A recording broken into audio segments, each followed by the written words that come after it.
Twitch chat.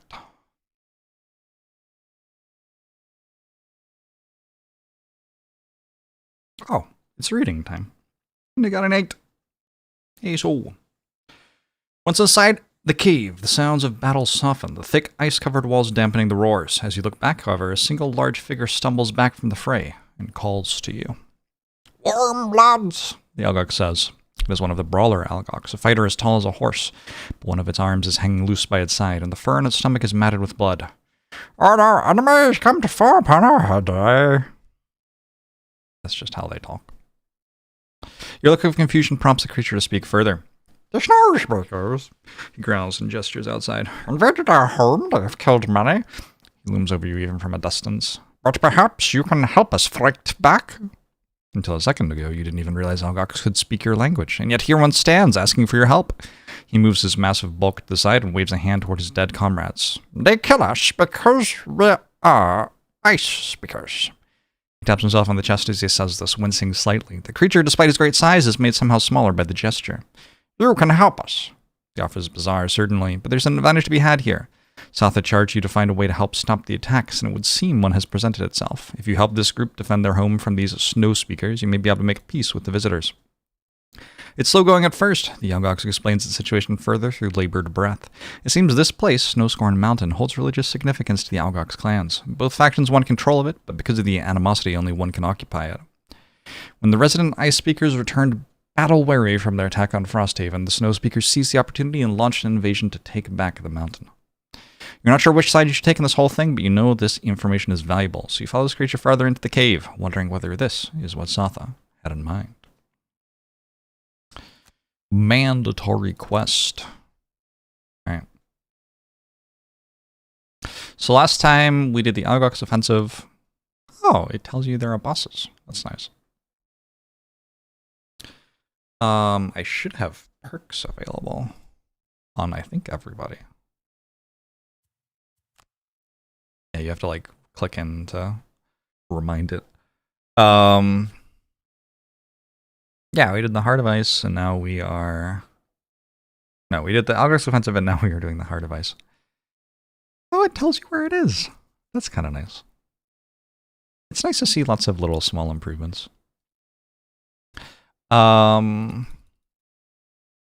We should upgrade our perks a little bit. I wonder how.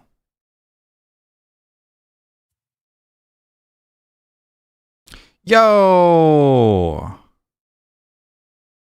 This actually feels so much more readable. Okay, I'm a fan.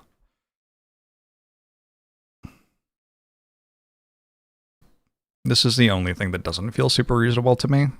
This requires 2 perk marks to get. But everything else here, sweet. This looks a lot more like the actual character sheet when you play the board game too. That having been said, I don't remember what I like to do here really. I think probably technique. We want to take gifted once we have armor. We don't have armor yet. And the way the math works, like putting a +2 in is a little bit better than putting in 2 +1s with redraws right now because our deck is so like average. Just getting one big card into it helps out more than drawing more cards from it, given that it's not, you know, good. But once we take gifted and we have 1 less -1 in the deck, that's already kind of enough to put technique above shove, I think. And then later we have Bruiser to get rid of more of the -1s. So you like can go shove and overwhelm to get the terminal cards, or you can build toward these redraw cards. I think that's what I'm gonna do. Buddy Trouble, thanks for the 68 months. I appreciate it. I think we can probably never perform a basic action. It's a little iffy, but like probably. Canister has a lot of non-basic actions. 7 or fewer experience before any bonus quest experience. That's kind of interesting. Because if I remove 7 shadows in 1 turn, which is the thing I'd like to do, that's 7 experience.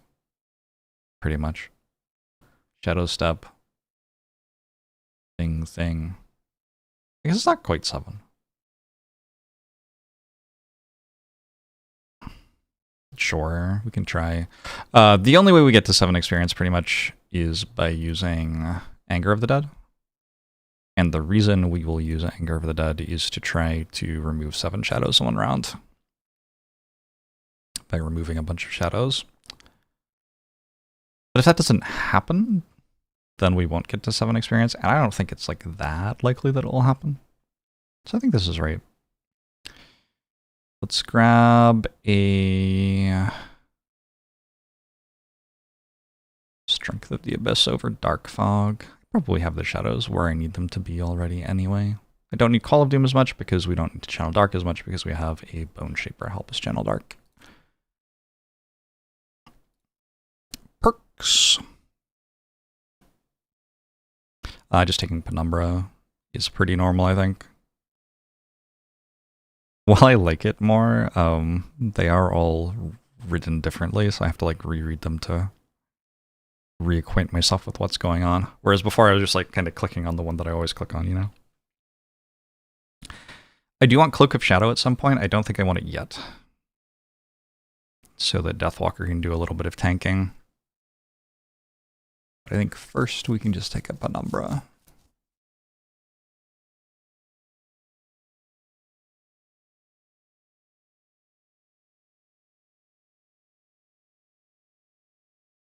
Yeah, usually like 1 Penumbra and then consistency and focus and stuff starts being pretty good. But again, you just kind of need 1 good card in your deck before it makes it worth it to thin the deck to draw your cards faster. Geminate. I probably don't need Reshape the Guys this time. Take Smoldering Hatred instead.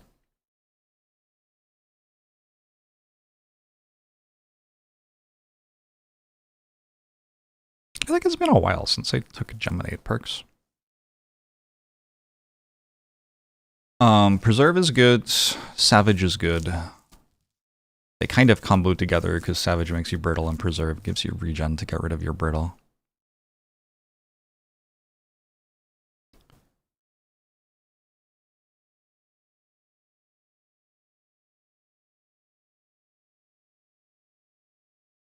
I'll start with Savage.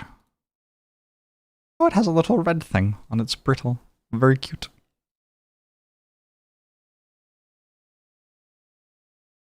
And the Bone Shaper.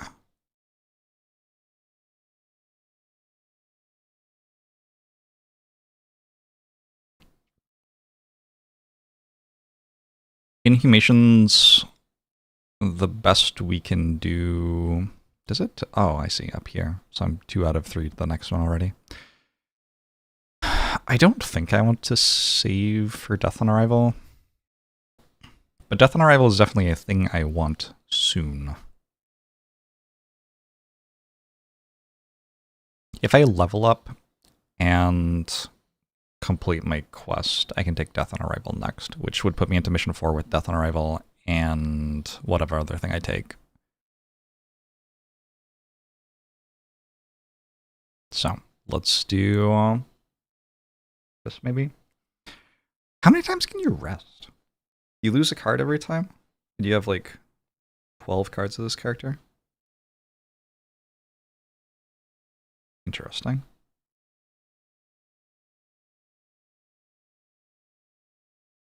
I never really thought about Reclaimed Essence for Bone Shaper's mastery thing. Kill at least 15 of your summons. Immediately before each of your rests, kill summon. If you line that up perfectly, that's already like 11 kills.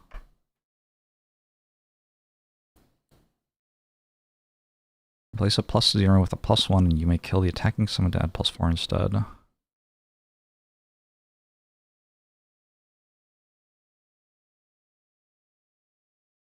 Oh, Soul Pact is very good. You could also just take Soul Pact.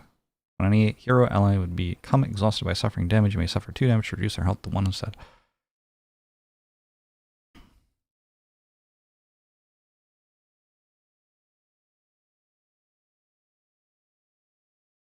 Yeah. I'll take Inhumation. I just want my summons to do a little bit more, and getting another +2 into the deck gives me an entire extra way to do that.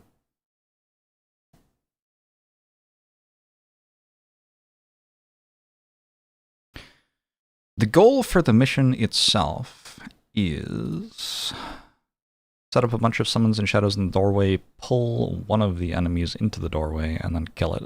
I don't think we need to put more attack abilities in the first 3 rounds as Bone Shapers. That should be free.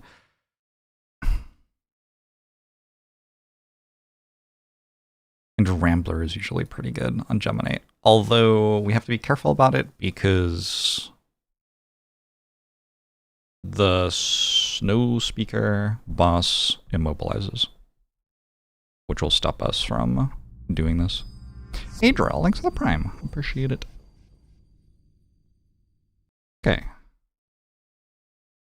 think the only thing I haven't done is looked at Banner Spear cards. I don't think I need set for the charge in this one. Let's take Deflecting Maneuver instead. Alright. Looks good. Looks like a potential 7 perk marks. We're going for Mastery Quest on this one too. We're trying for Guardian of the Flag, so we need to perform a Banner Summon on turn 1 and keep it alive and within range of us. We're going for the Remove 7 Shadows. And I can try...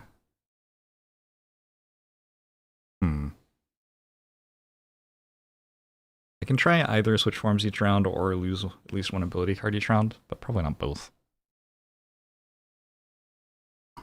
Probably I'll try switch forms each round. The battle is near! Sounds of it echo up the tunnel's icy walls. Metal crashing against stone, thunder ripping the air, the chest-shaking howls of Algox. Your breath is heavy as you follow your guide. Closer, closer, and then you arrive. The central chamber opens like a cavernous maw, ice and blood and bodies writhing in battle. In the center of the room hangs an enormous shard of pearlescent ice, and for a moment you simply stare at it. The shard rotates slowly in the air, held aloft by some otherworldly means. Clearly, a great power does reign here. YouTube, title, and game. Sure, I can change that. But in the middle of battle is no time to stand around. The Algox around you are locked in bitter combat, spells shooting out with terrible quickness, and something else. Your Algox companion shakes off his injuries and steps forward. From the cheers that rise from the combatants when he enters the room, you gather he must be some sort of leader to the ice speakers. He concentrates and a thick whirl of ice collects on his fists, solidifying into jagged, brutal-looking gauntlets. His weapons ready, the chieftain tilts his head up and releases a howl so loud and terrible that it cools the blood in your veins. Another terrifying howl tears through the air in response, and from the other side of the chamber, a blistering bolt of blue energy shoots out and crashes against the wall next to you. It's the Snow Speaker Chieftain, standing almost a head taller than even your enormous companion, and she's wielding the snow itself as a weapon. The two chiefs charge and crash into the center of the room, blasting open a gap in the battle. Both are clearly more skilled than the other fighters, and each moves with a surety gained from authority. Thunder cracks around the Snow Speaker, and the Ice Speaker bludgeons the air and ground with brutal strikes. But then the sea of Algox condenses back around you, all of them looking angry and suspicious. If you want to get to the main fight, you'll have to fight your way through these combatants first.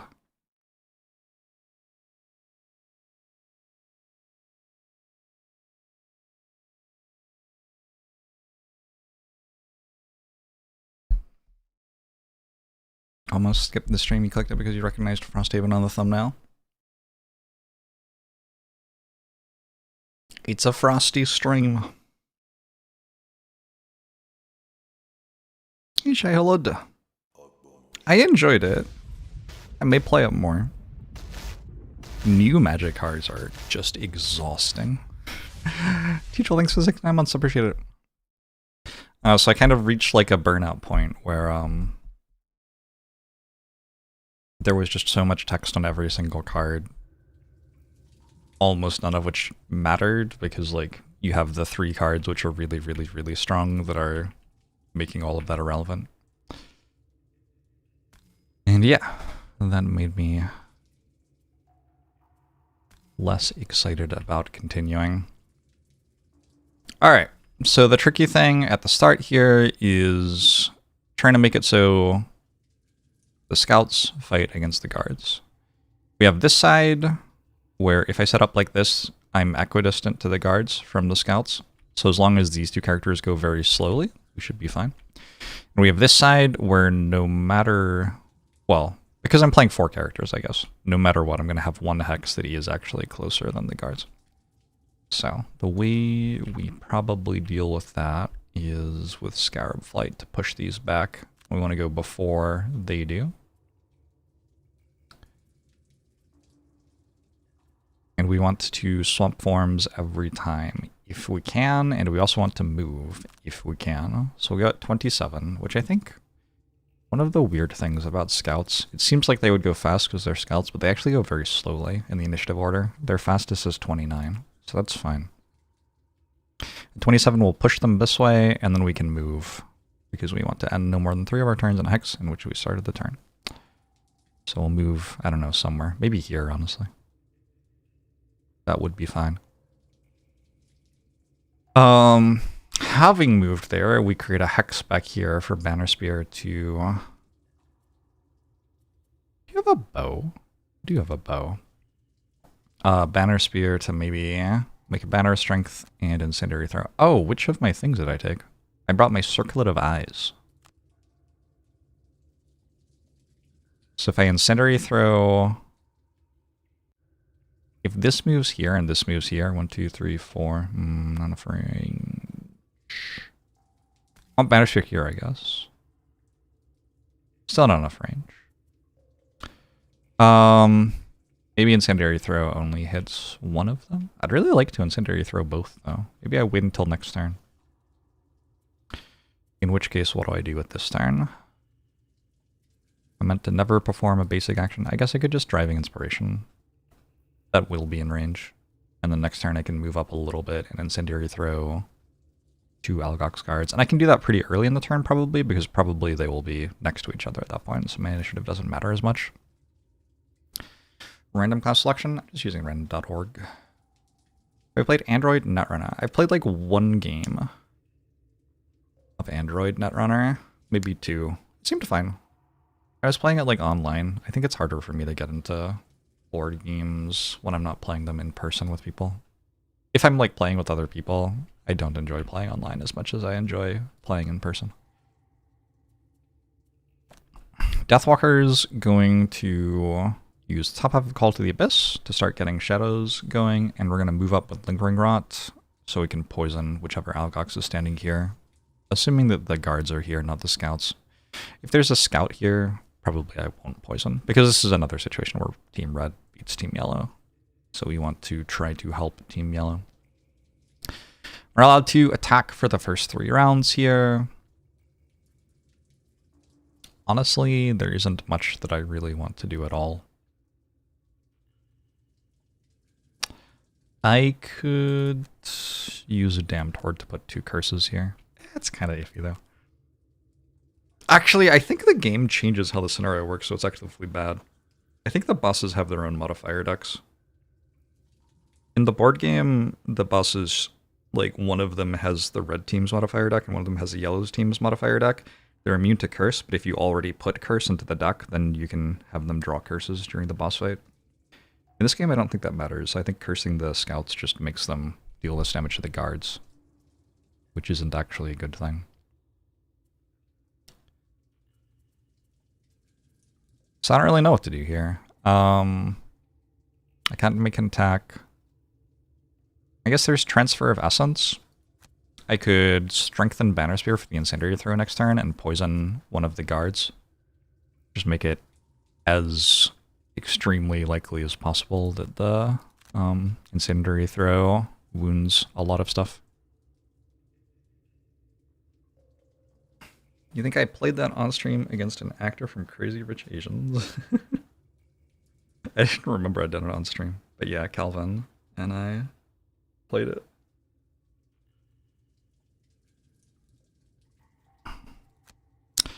Char played as well, I think. I think Calvin was like helping me play my turns and Char was playing against us. Char, not Char. We have Cruel Bow, and we have Hasty Assault. This seems pretty good. Really?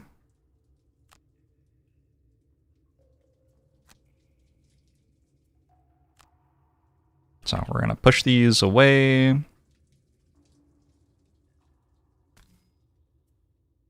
I'd actually prefer not to deal damage. Man. It's fine, I guess.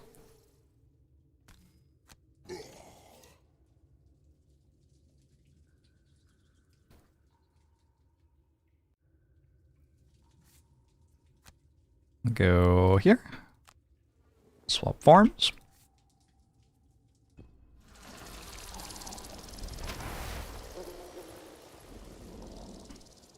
Yeah, most of my, like, online board gaming with other people in my entire life has happened during the pandemic, I want to say. There was a time I got really into, like, Euro games, like Puerto Rico, and I would play on an anonymized site where I don't actually know who I was playing against, and that was kind of fun. And I guess I played, like, Hearts on Yahoo as a very small kid.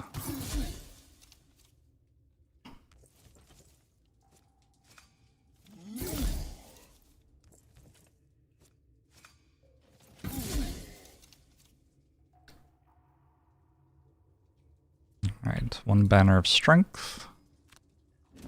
I want to say there's been another time. I guess Dominion's kind of a board game. I played a lot of Dominion on Isotropic.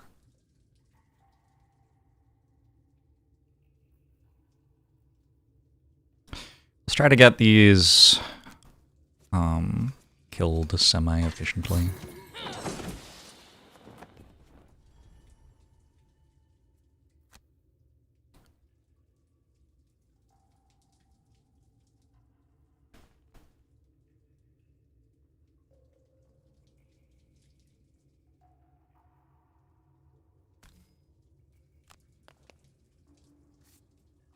Did they finish making Dominion?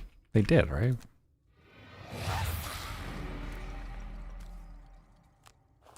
When Donald X pitched Dominion to whoever ended up publishing the game, I don't remember who it was, he just brought them like 8 completed sets at the same time, basically. And they released them over the course of, I don't know, however many years. But that is so wild to me. I'm sure it was changed after it was pitched, like balance changes and stuff like that, but what a wildly successful game. Playing A and R on OCTGN. Those are not enough letters for me to know what we're talking about.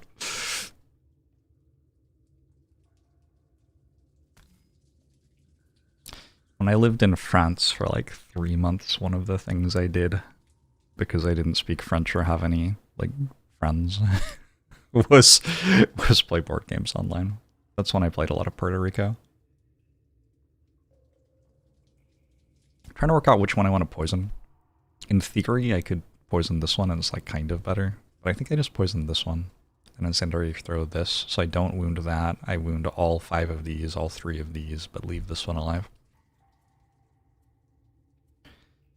Well, they're all still alive, but I leave it unpoisoned.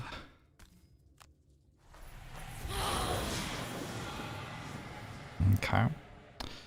So now Deathwalker wants to go faster than 15 to get out of Venom Shivs.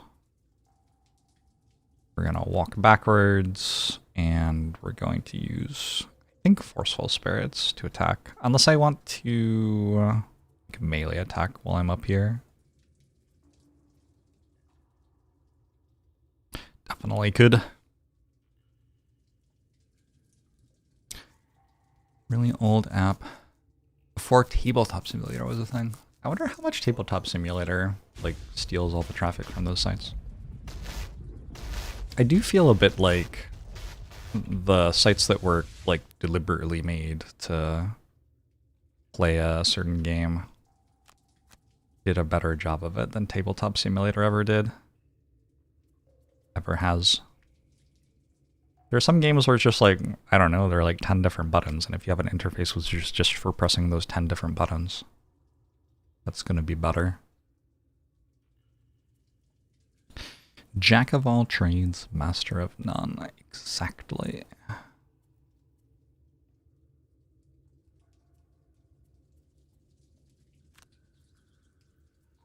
Not allowed to attack still.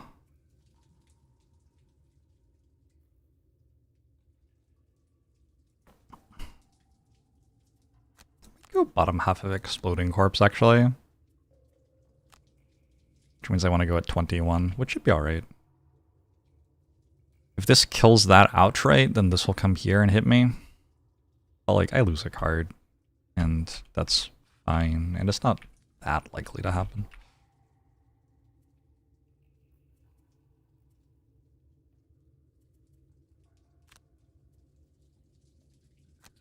I'm just go very quick here to try to get the incendiary throws done before. The guards actually have 2 15 initiative cards, Parry Thrust and Venom Shiv.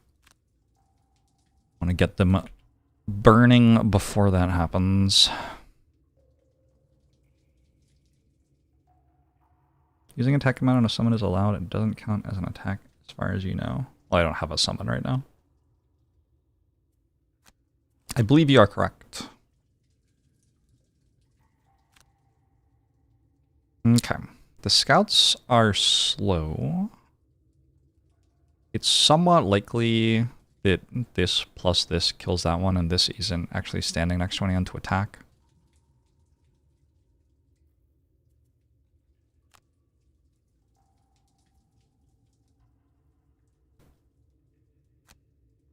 Shoot you. Oh, interesting. I could immobilize. Maybe I immobilize this, actually. That way, I mean, it's only hitting for 6, so it's unlikely to kill this. But it would just make sure that we don't have this killing here. Actually, this is the elite. Okay, this attacks here anyway. They'll prioritize the elites because they're earlier in the turn order. Never mind, then. I suppose I want to walk backwards first. Or do I want to walk backwards so far that this will go there? I guess so. Okay. So no Banner of Strength, extra bonus damage then.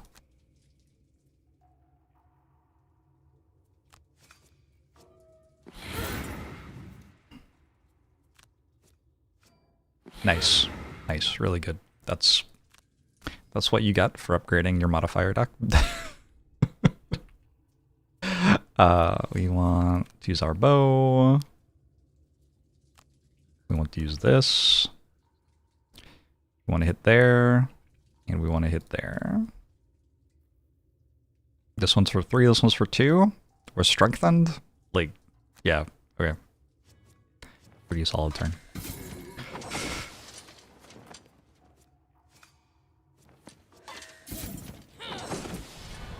Holy shit.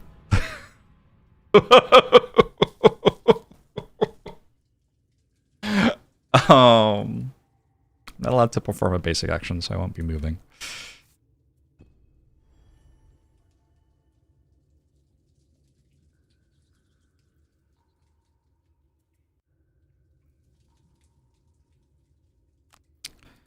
Put Exploding Corpse down. I think decent chance of this dies this turn. Throw a skeleton here. As long as the skeleton's attacking the guards and not the scouts, we're okay with it being there.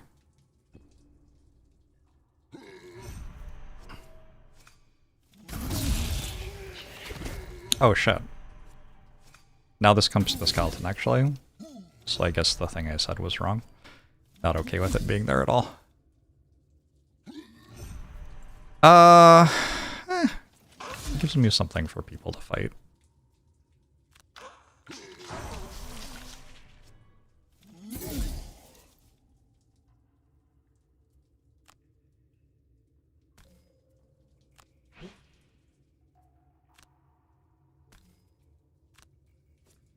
I think that's probably like the best action I've taken in Frosthaven.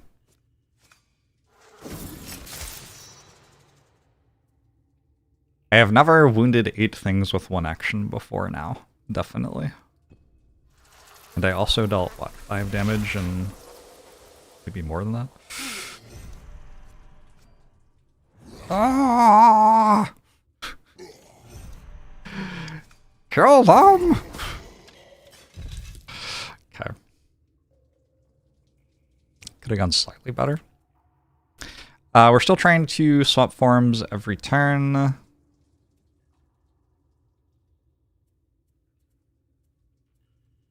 did already use my moves, which swap forms, so I'm going to have to rest in order to do that. Want a javelin to get this stud. The rest of them are still stuck in combat with each other mostly.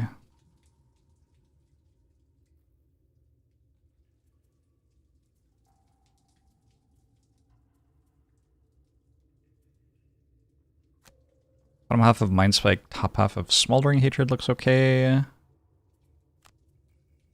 Next turn we have like Hornet Stingers or Drag Down, and the turn after that we have Into My Embrace, and then the turn after that we're probably resting. Does anybody know if they fixed it so that when you long rest as Geminate, you get to swap forms at the end of your turn? Or the end of the round, rather. Jorbs a bird to you too, no doubt.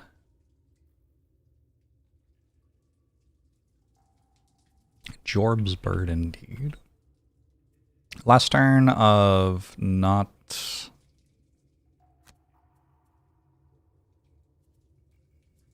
attacking.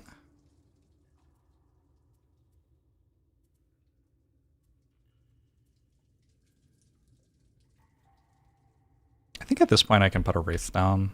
It looks like these scouts are about to be dead, so we need to start dealing damage to these guards. Over here, these two will keep each other busy for a while, and honestly, I think the scout wins that usually, even.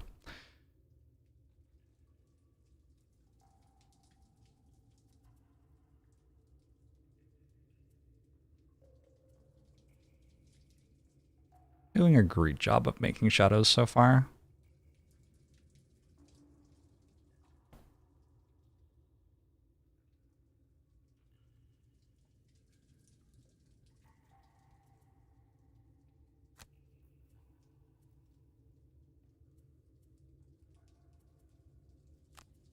I'm gonna try moving and hitting, except then both of them attack me, move and hit. That doesn't work either. Go slow. Yeah, just go slow, move and melee attack. That's fine.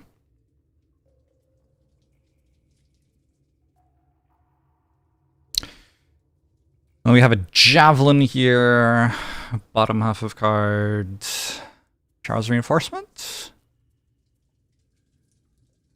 Let's get Charles Reinforcement out to tank a hit at some point.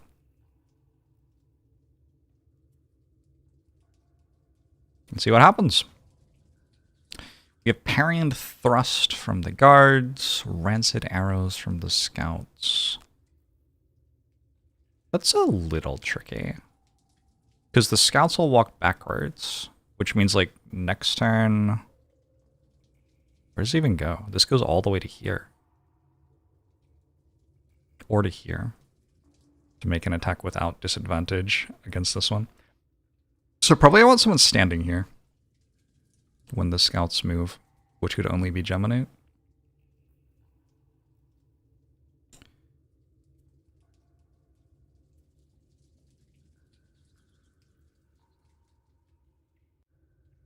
Huh.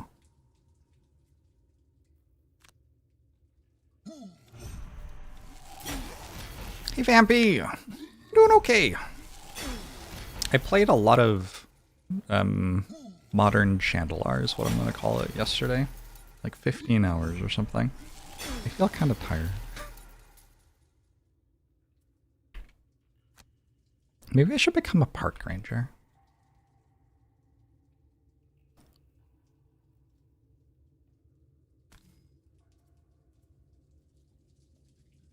I don't think I'm going to bother with this stuff.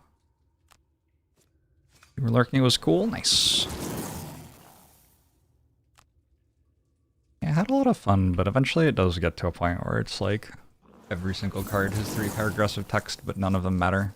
So you feel like you're in like, it's almost like being in a puzzle game where you're looking for the last final clue. You have so much stuff written in front of you. And the hard part is working out which of the things is actually the relevant information.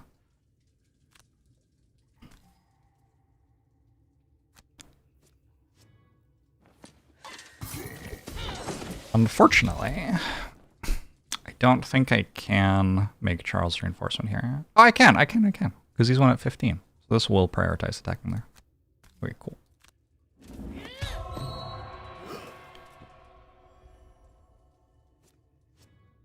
And it poisons it.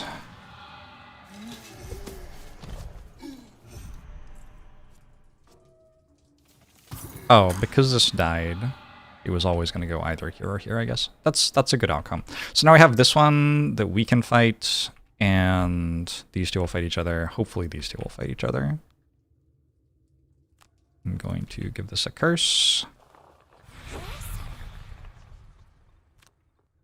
Make a wraith. And end the turn.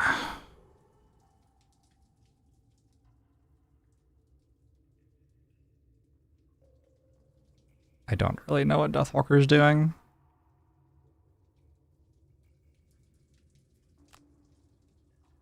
Can't wait for the crabs to finally win one again. In this game or in the Magic game?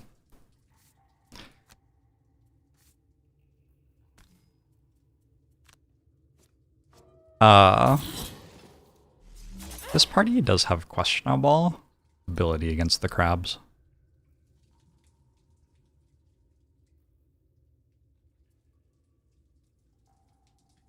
Alright, we want to make sure that Banner Spear is going slower than this card, so this scout will attack this card.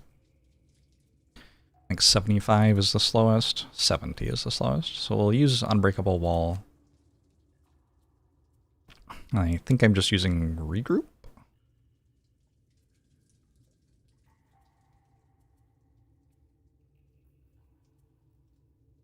Actually, I could use Combined Effort.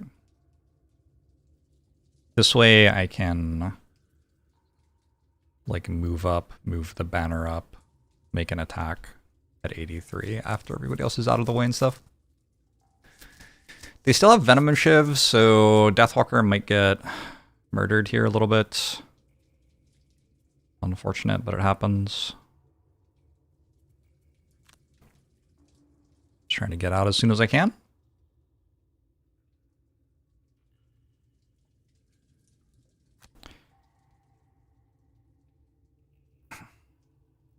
You're welcome, Skizzy.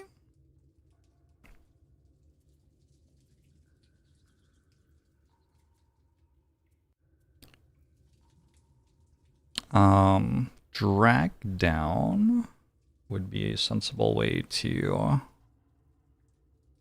stop this from killing my people.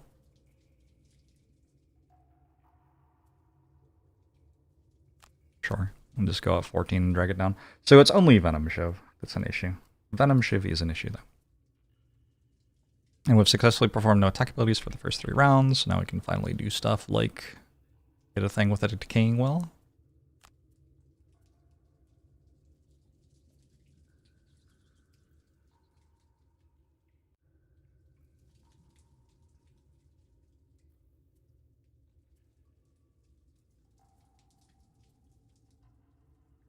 Yeah, I don't know. A lot of Bone Shaper cards are kind of the same. They're kind of like attack something for 2. I guess sometimes you summon stuff. Summon stuff or attack things for 2. Give them poison. Sometimes strengthen a friend. We got a whole lot of hasty assaults.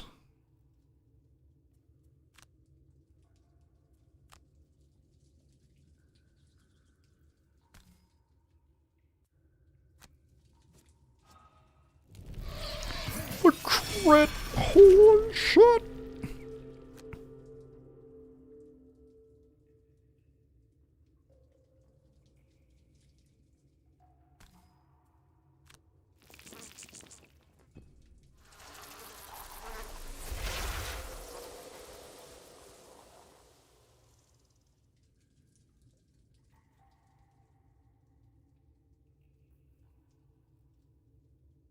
Oh, you don't have anywhere to go hide.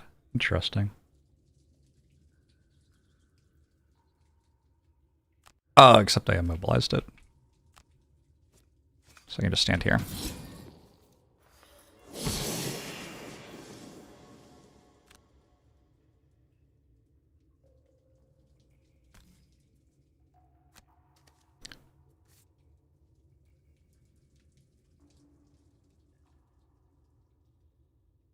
I've never heard this track before.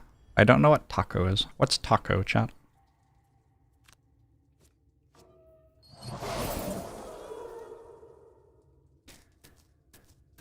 Standing work, my wraith friend.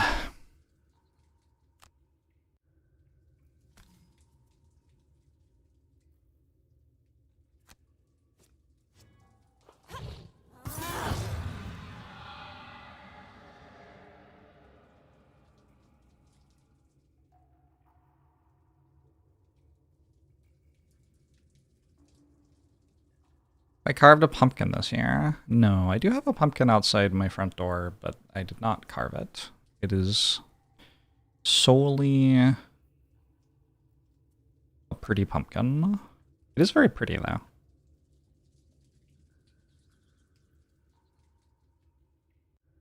Do you want to get my bone chipper out of the way? I guess here?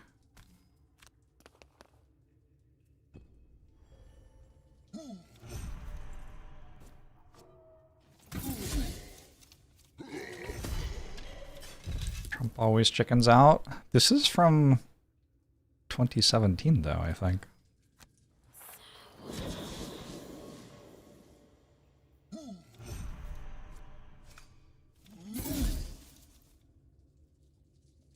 This side seems to have gone pretty well.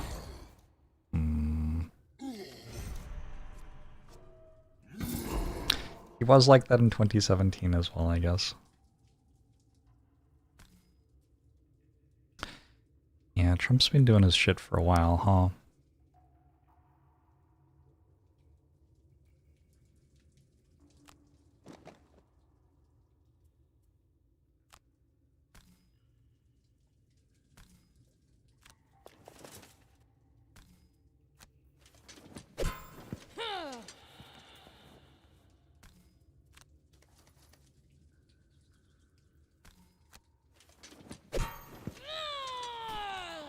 This first room seems to be going pretty well.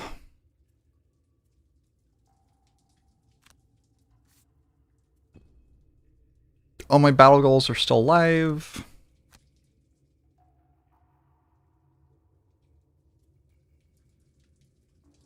Feels like all you can really ask for.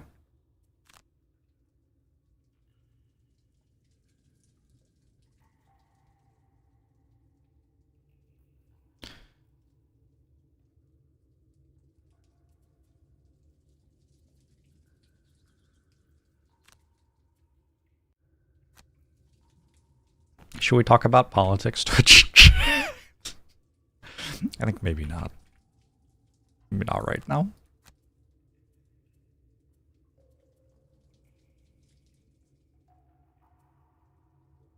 I don't know if we're seeing people talk about politics anymore. Is it Instagram? Blue Sky's okay for it.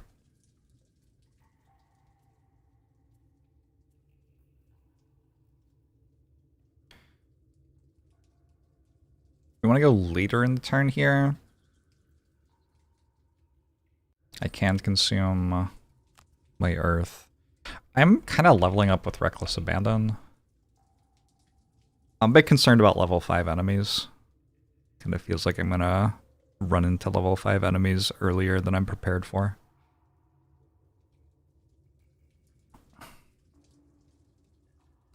Is Satha the right mare? I think pretty indisputably.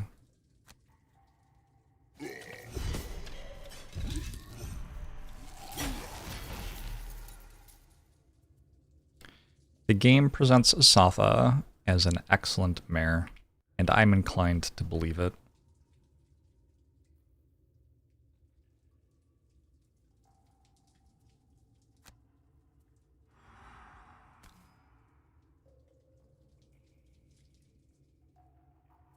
I want to kill this one before it makes a double attack. You've done excellently, friend. The watch has ended.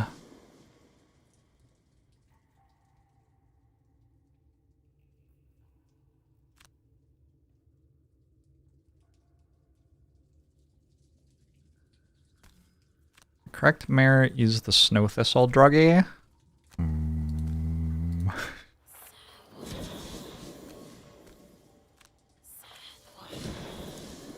There's also the guy who runs all of the scams.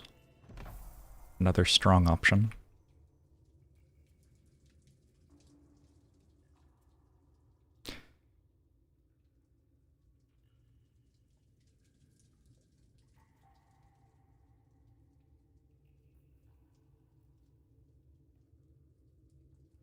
I don't know.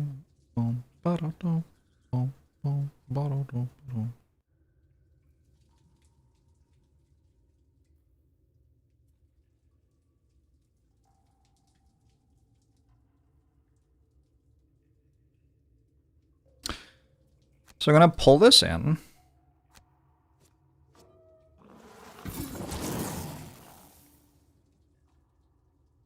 To there, weirdly. That gets my transform for the turn worked out. I'm going to go here so I can Hornet Stingers next turn and have it transform next turn as well.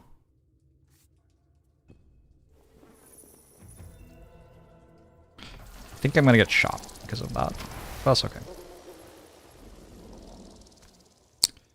Put Charles here. I think Snow Thistle's already legal. I don't think we have to legalize that one.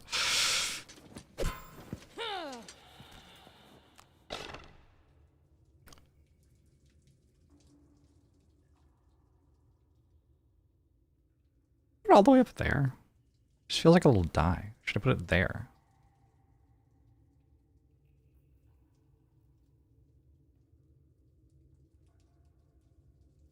I'm gonna put it there, actually. Snow Thistle utterly wrecked your community.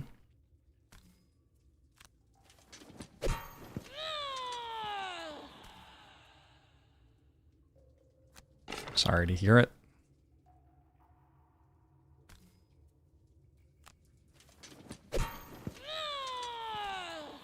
Who runs all the scams is the ideal candidate. Possibly. Alright, I spent a long time engineering that crit mess. Well, it is what it is. I don't think I ever get to long rest, so I guess I won't use leather armor. Oh, nobody answered if you know whether Geminate's allowed to form swap on the round that it long rests or not. No. Good day, Root. How are you?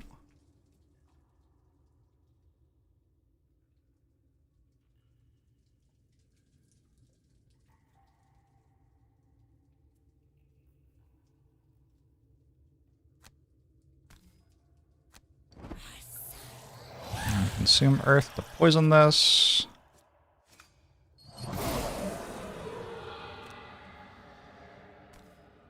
Axe not if Snow Thistle is illegal. I don't know about that one.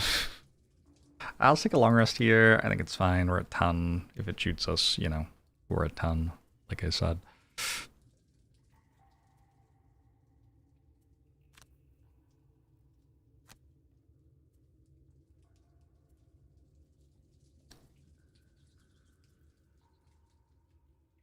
Do a long rest here.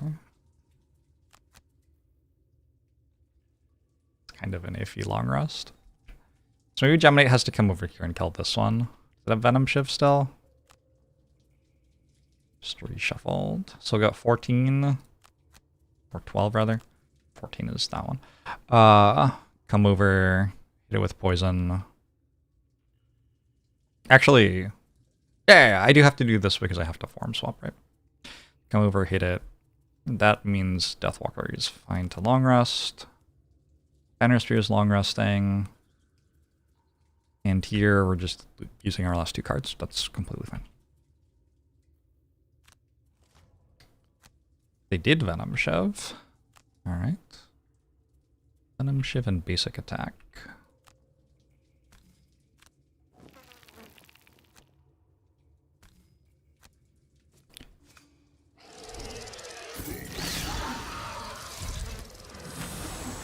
I have successfully poisoned Deathwalker.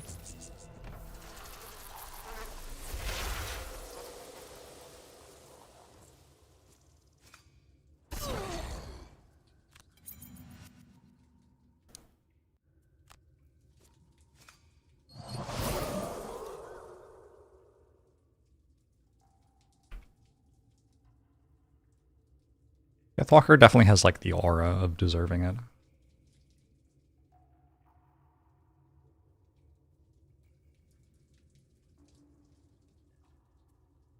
I think I give this a move and attack. Move here and attack. And then we can give it a loot action to pick up the loot over there. Ooh, a magnetic cape. If I remember right, magnetic cape's the one that... No, I don't know what this is actually. What is a magnetic cape? They still haven't made it so you can mouse over this after you pick it up.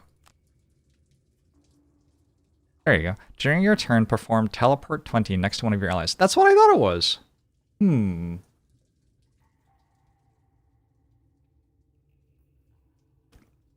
There's also like a blinking cape or something that lets you teleport next to an enemy, but that one's not as far of a teleport.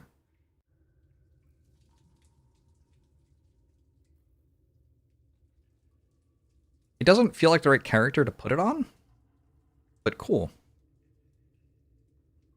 You think it's sick on Bone Shaper? Why? I mean, I think it's like fine. It's fine. Whatever. I don't need Incendiary Throw anymore because everything is immune to wound in the next room.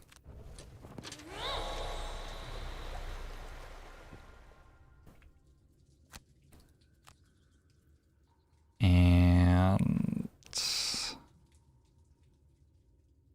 I don't really need Lingering Rod anymore either because everything's, well, not everything is immune to poison in the next room, but I just have to poison something one time.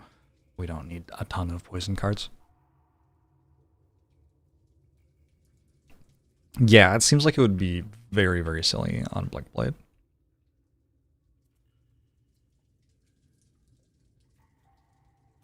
Agree. Yeah.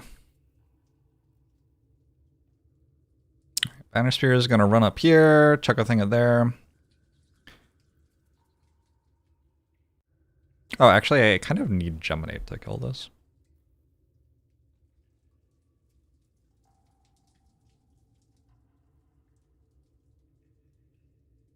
I'm considering playing the entire turn, trying to long rest, and then resetting if it doesn't work. I'm trying to switch forms each round, and when you long rest, one of the things, like the special rules of Geminate, is that when you long rest, you can swap forms. Long rest is meant to happen at the end of the round, but with how they built the game, it happens at the start of the next round instead. So it doesn't work. I haven't read a patch note that said they fixed it. I think since I haven't read a patch note that says they fixed it, I'll just short rest. And nobody in chat has said it works now.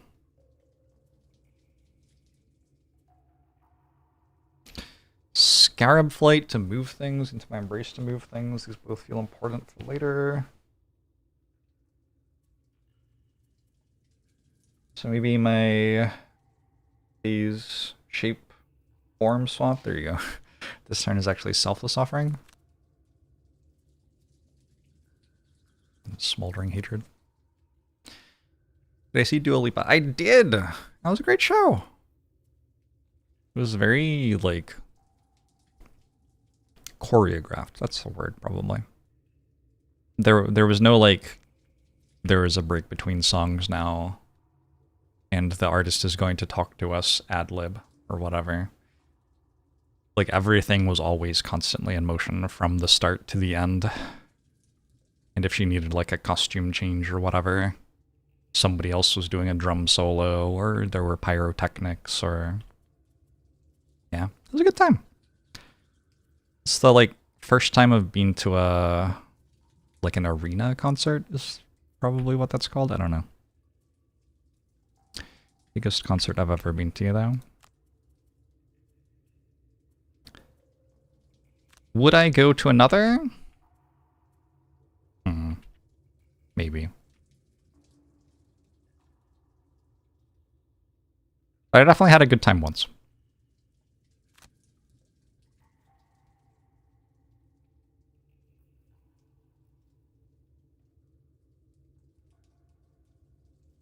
I'm far more invested in Dua Lipa than I was before the concert. Why?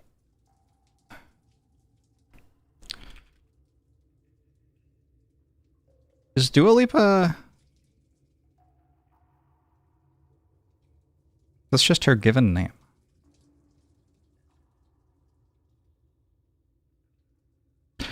Is anybody else named Dua? Is that like a name? She's an English Albanian singer. As you can see, I'm more invested than before.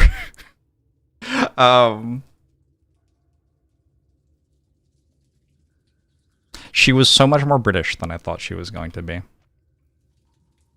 Immensely, immensely British. It was a good time.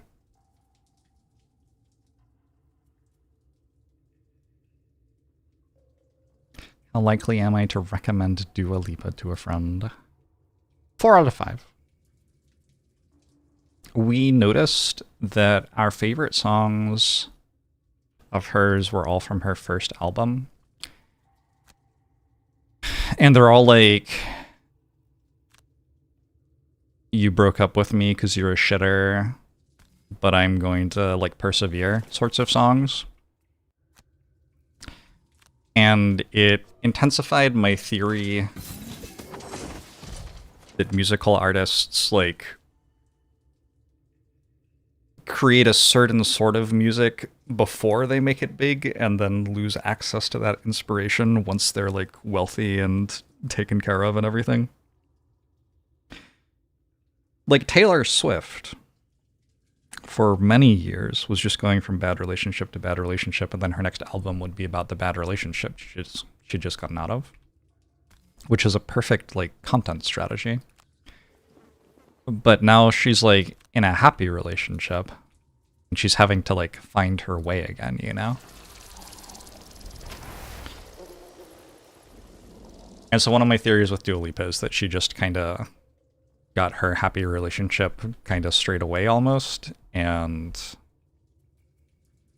so the like, I'm a powerful woman and you shouldn't have traded me bad music that we all love, she doesn't make that as much anymore.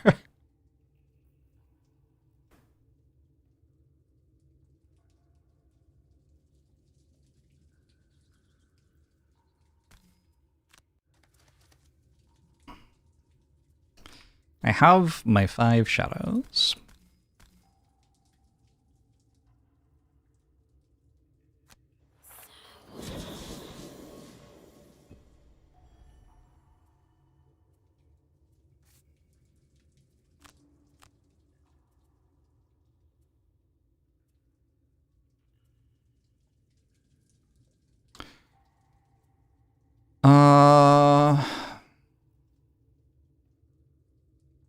Sure.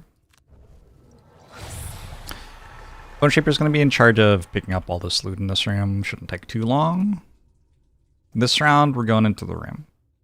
I do not have a Blink Blade.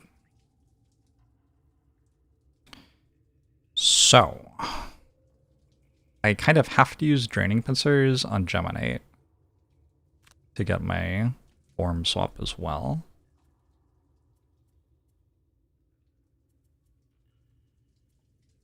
I don't have to, but seems like the play. Maybe I use this light that I just channeled to Flailing Tendrils and get some experience. Then I'm in the room at 12 initiative, targeted by both enemies. Is this good? This is questionably good. Might not be that good. I can't use Mind Spike next turn, really. They last long enough, they reach Johnny Cash, John Prine. Old person regrets about a long life lived and regains some of that. Yeah, I guess death is a trauma that comes for us all. And remarkable. What if I immediately used regroup to get Geminate out of the room again?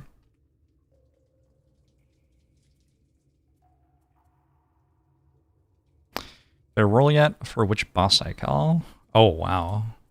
No, I am not doing that. But that would be fun.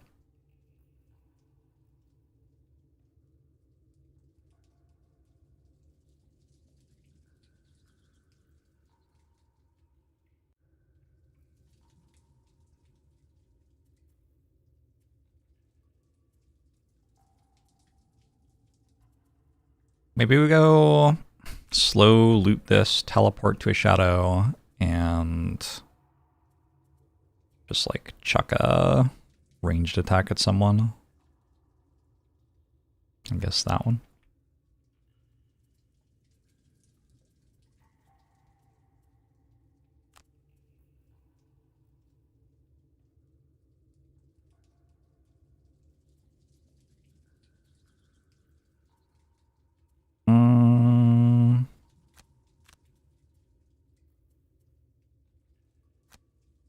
I guess here I'm just kind of making a skeleton. My Wraith will do some stuff. We want to bring the melee attacker to the doorway. That's our big goal. And then we want to distract it, keep it attacking us, stop it from attacking the other boss. Sophie! Doing pretty well.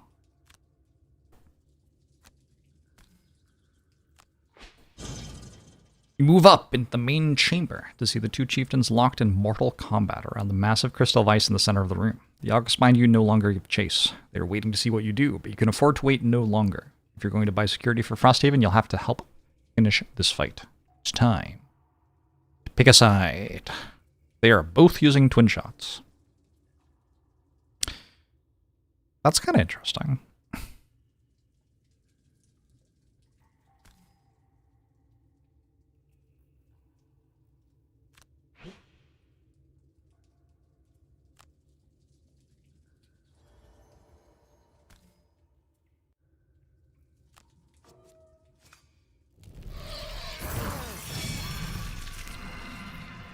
This one's immune to muddle.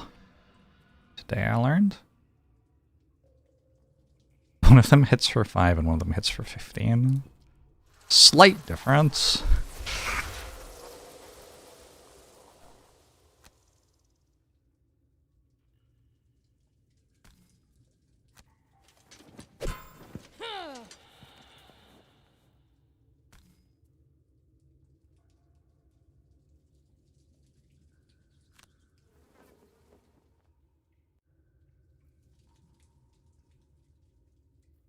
I don't really think I need to do... maybe I move this like here or something. Here, maybe. Here. I don't know. Banisher's trying to stand right there for the rest of the mission, more or less.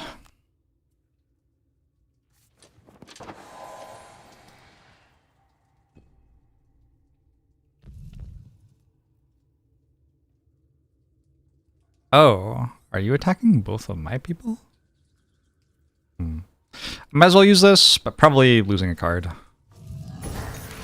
Yup. Boom.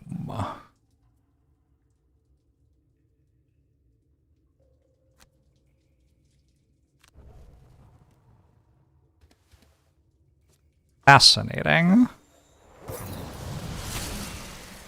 That is a move you just made. There's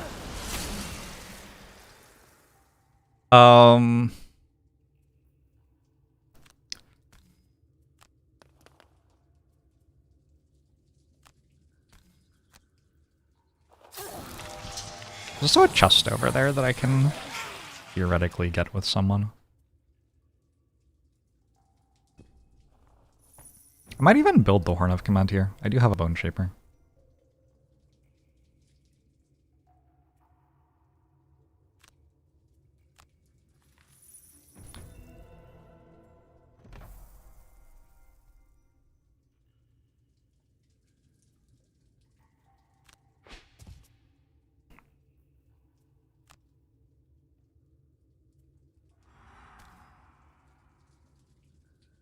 Nobody can be immobilized, right? Oh, you can be immobilized, actually. You cannot. I have to keep this one alive. I don't really want to immobilize it. I want it to run back that way. So... probably not using the weighted net. The right time to use the weighted net, weirdly, it might be when it's, like, further away to stop it from walking toward us. I don't even know why I made the attack. What is the point?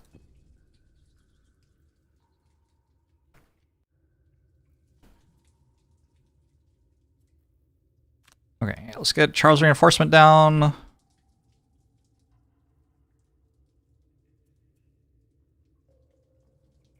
Geminate, we want to be using Into My Embrace to pull this right into the doorway. So we're just trying to make it so, like, this is on that side of the room, this is here, this is attacking us, that's attacking it, we're attacking it. This will resolve pretty quickly the way we want it to, I hope. One more skeleton.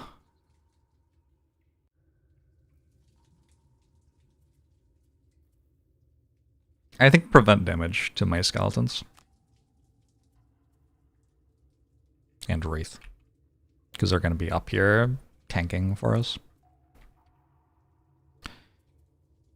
Here, the only thing to do is hit this. So we want to pull it in, and then we want to hit it.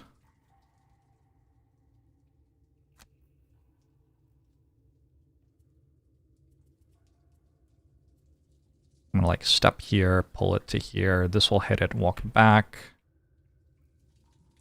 Maybe to there. Skeleton goes here, skeleton goes here. Wraith is shooting at. Banner Spear is making another person to tank and chucking a javelin. It's all fine. I still have to decide who's going over there to the treasure chest. Deathwalker feels like an option, as I can teleport to a shadow.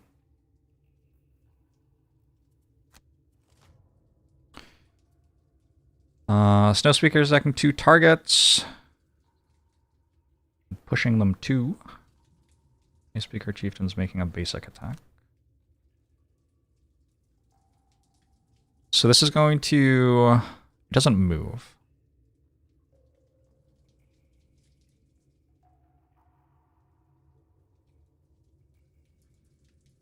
It's a bit of a nightmare, huh?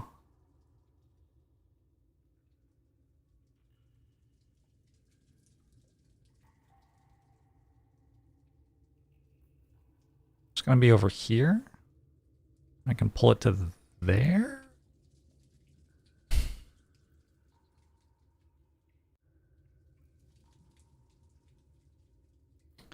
Javelin missing? I think Javelin's missing.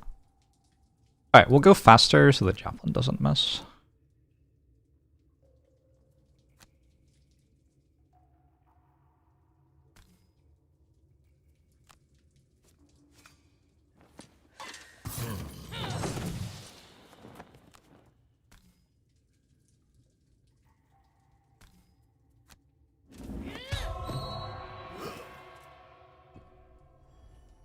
Somebody has to poison this too.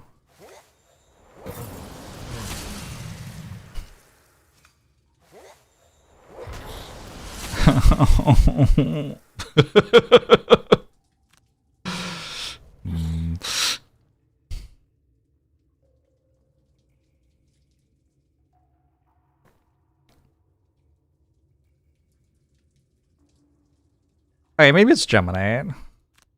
Feels significantly more like it's Gemini doing this than it did before.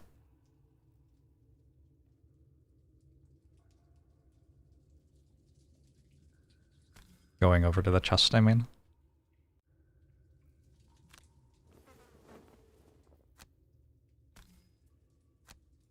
Hey, Cherry! Glad you're enjoying the Frosthaven. Been having a lot of fun with it. long as it doesn't crit. Snowspeaker has enough health for a while.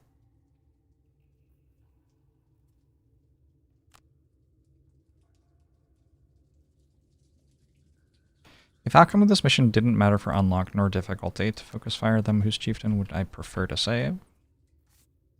Like for narrative purposes?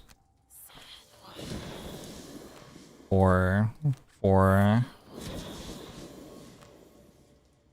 I guess for narrative purposes is what you're asking. I think I would mix it up.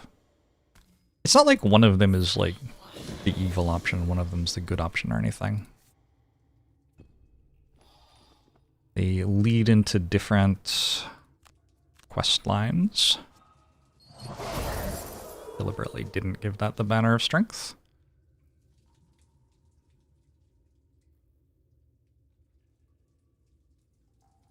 Whoa, actually.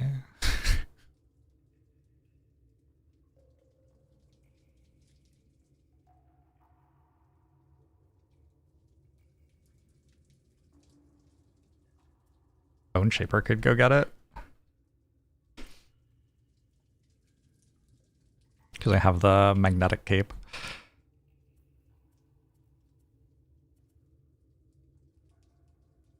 So it's kind of easy for me to get over here.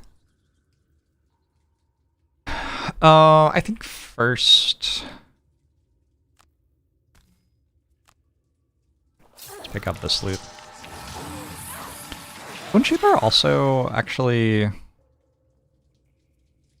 has a lot of health. It's only a 6 HP health pool, but you can lose a card to prevent taking damage. And Bone Shaper has a card that makes their summons not take damage 3 times, and a card that makes themselves not take damage 3 times. So Bone Shaper does kind of have a lot of health. Who do I like the most out of them? How's it going? Error. No considerations for changing mission order. I hope so. That's kind of the hope, is that doing this will force me to shake some things up.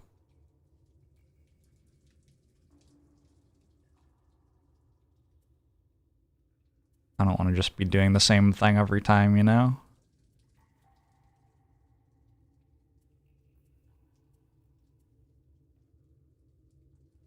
I still haven't poisoned this.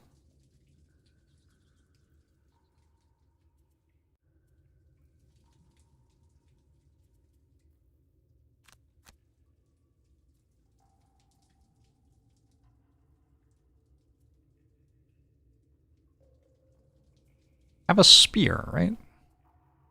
So I could hit this from here with a reckless jab. But then I don't swap forms. I'm trying to swap forms every turn still.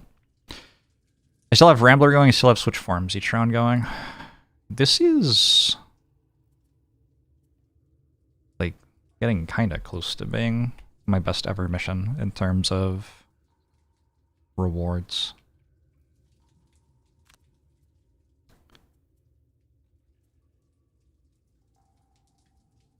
I don't want to make favorites. In general, in games like this, the thing I like is that there's so much different stuff to do. So in general, like I don't really like main a character in a game like this or something like that. I just play every character. I feel like I've pretty much always been like that. Like in XCOM, I don't try to do a campaign where I only use assaults or something like that. Even if I think assaults are really strong, I try to work out how to use the other characters too. Alright, Ice Speaker at Chieftain is doing that shit. Which will pull it into this doorway in order to make an attack on Geminate and the Snow Speaker Chieftain. I'll say just walk away. I guess Geminate can just walk away. And then your... yeah, walk away seems like a good idea.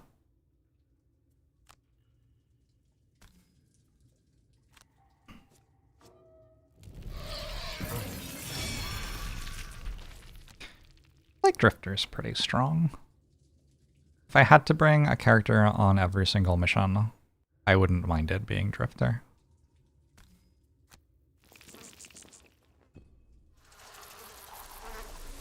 It's strong in a way that kind of works every time.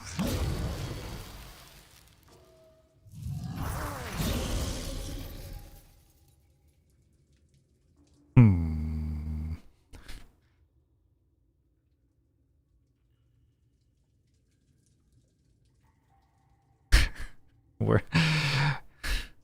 just kind of noticing here that this one's getting the kills faster.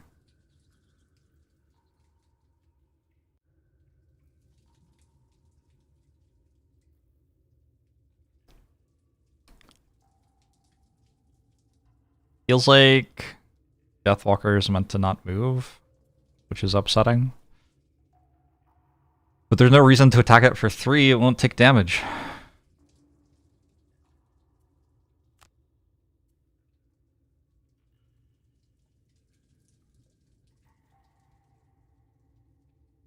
What are you doing? Unbreakable wall.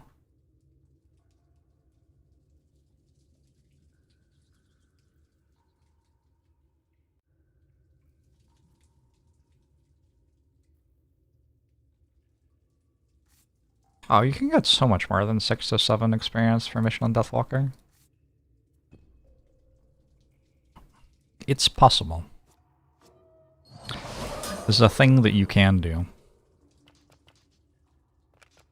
That skeleton's just dead.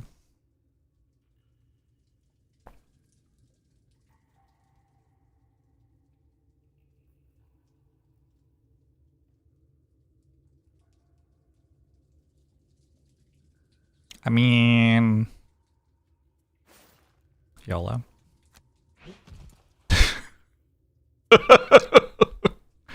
Hi! What's my plan now?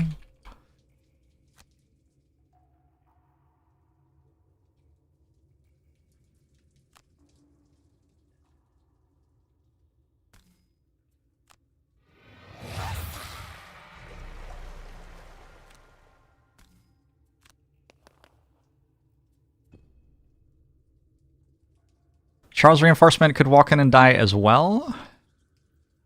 Probably not the right line. Banner Spear could walk in and die as well. Actually, Banner Spear could walk in and push this to here. Not really a thing I want to do either, though.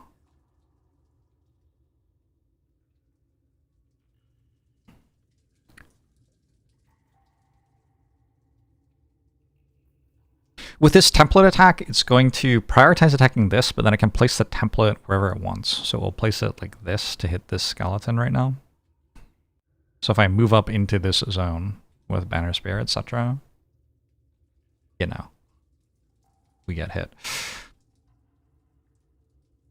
We're pretty close to having this standing in the doorway at least, and we got Bone Shaper on the other side to pick up the chest, which is good.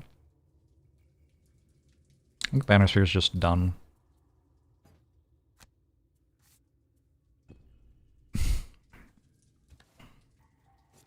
Oh.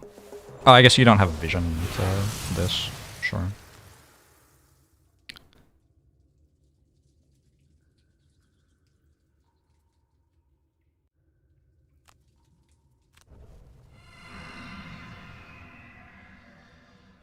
Welp. I think this is a long rest. I think once it's set up like this, we're actually pretty safe. There's not much reason that Snowspeaker will take a bunch more damage.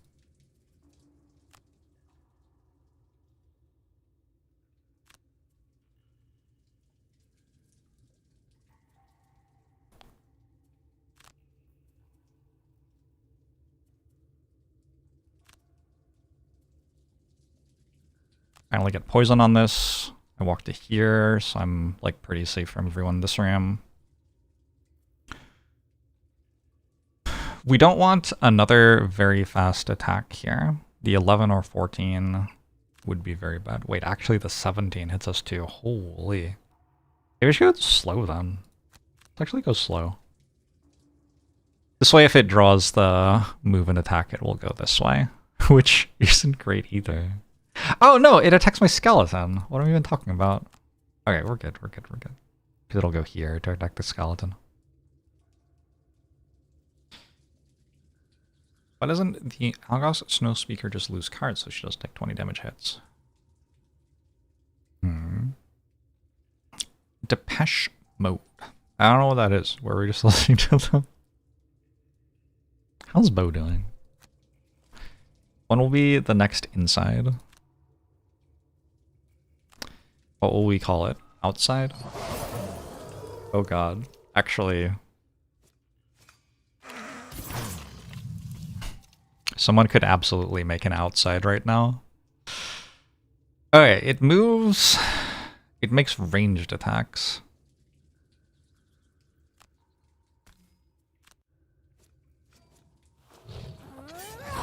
It's fine, all I really wanted was to poison it anyway. It kinda looks like it's killing both of my skeletons, right?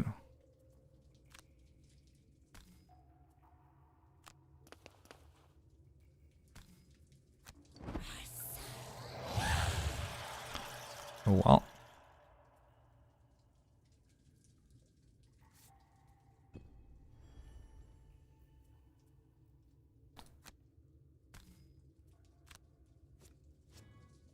Good hits.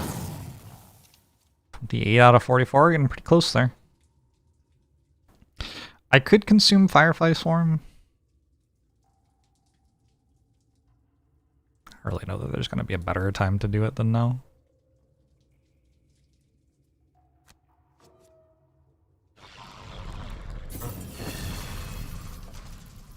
Okay.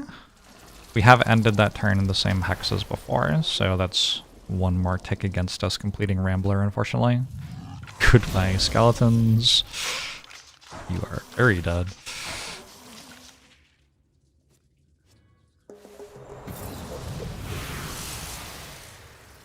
Okay, we're gonna put Charles Reinforcement here to make sure that this doesn't wander over there.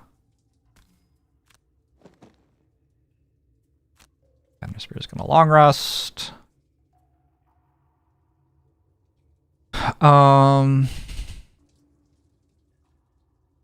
Probably fine to lose a regroup now.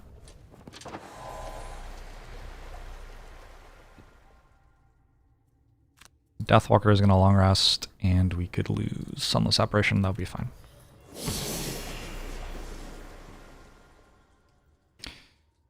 Let's take a look at Ice Speaker Chieftain's actual cards here. Twin Shots is out. Everything else is melee attacking. So if it gets a melee attack which has double targets, it would go here and attack like that. That's its special 2. So at 11, 14, 17. But I just got back my shoes that let me go faster. Which means if I'm at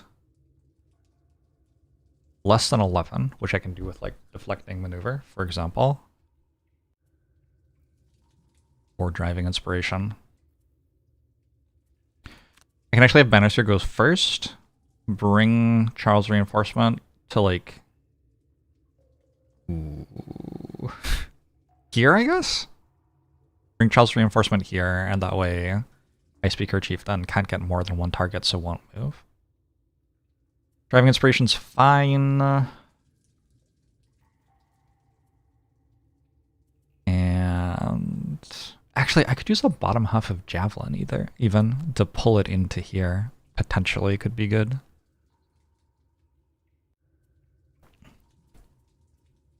Gemini has to rest. Or I can just use the bottom half of Changeling's Ban to swap forms again. But I have to move too, so let's short rest.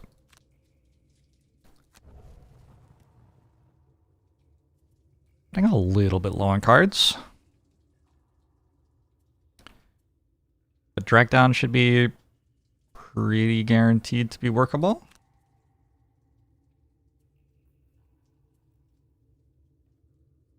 I could also go Draining Pincers Changeling's Boon. It's poisoned now, so Changeling's Boon hits pretty hard. And Gemini's a good character to lose cards on from Snowspeaker attacks. Yeah, let's try to set this up. This is with jump, and I have shoes to jump further, so I can go 4 hexes into the room and stuff. Seems pretty doable. Hey, Hyacinth! Hope we get to see new missions this run. Me too. I think we will. I still have a Wave of Anguish. I guess that's what I'm excited about doing with Javelin, is pulling it into all of the shadows. Except I'll use bottom half of Black Barrage, top half of Wave of Anguish. We can move the shadows all around it and hit it with everything. And then next turn I could go Shadow Step Anger of the Dead and, like, honestly mission over, potentially. Okay. Alright. I'm into it. This is a long rest? Maybe? Long rest is fine here. Alternately, I could move and heal.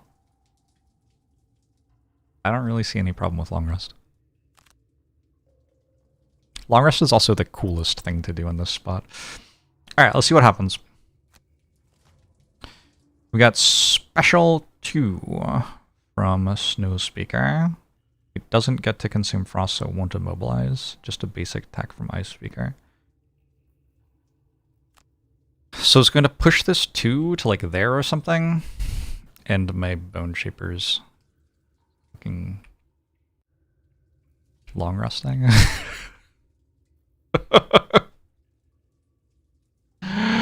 So I guess I need to go faster here. We need to pull our friend into this room with us so it can't get pushed away from us. Charles Reinforcement can go here, maybe? Am I having a good time? I certainly am. I'll hit this.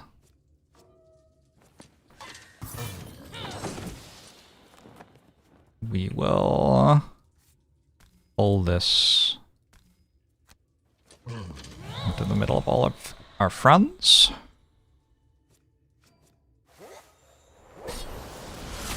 Charles Reinforcement is still alive. Love this. Love this for you, Charles.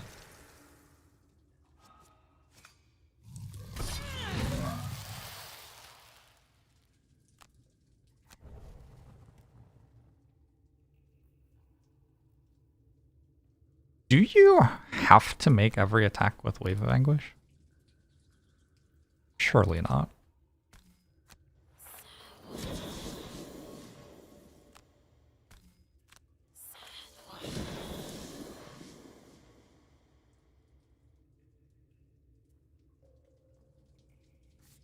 I don't actually know how this works. Yeah, I can skip at any point.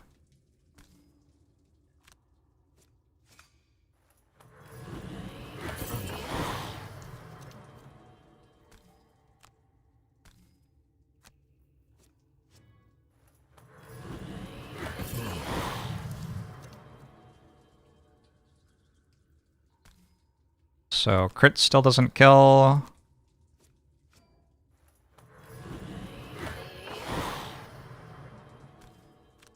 Crit still doesn't kill.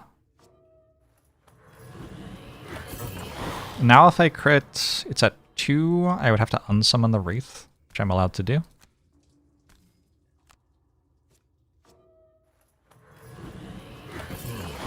Okay, crit from Wraith doesn't kill.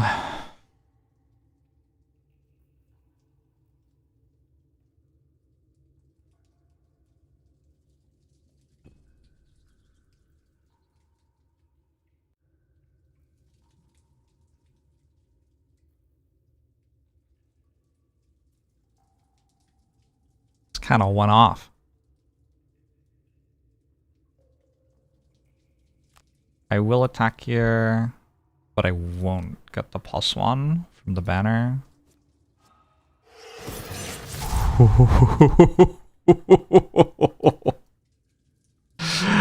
um,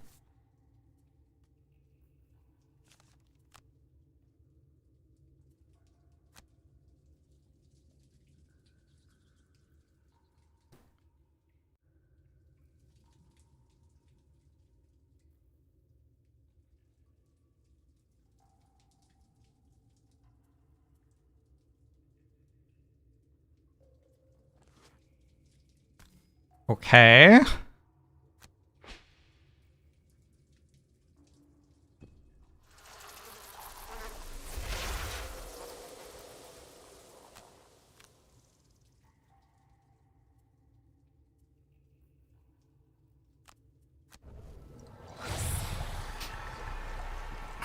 This is lined up just absolutely perfectly.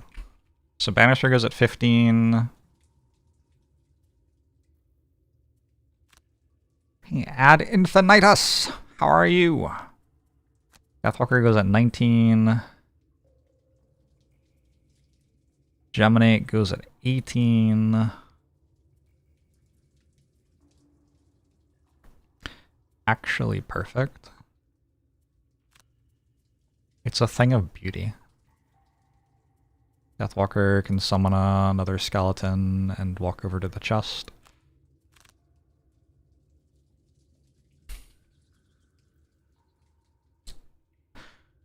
Geminate's swapping forms, right? Yep. No matter what, pretty much. There's no frost channel, it's no immobilize. Okay. Those are too slow to matter.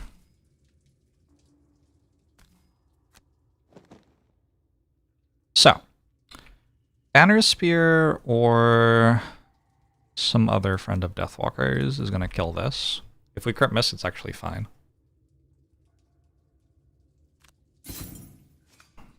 When it dies, it's marked for death, so we make a shadow. However, we're only allowed 5 shadows in play at once, so we have to remove 1 shadow. That is 1 shadow removed so far this round. I will move forward to here.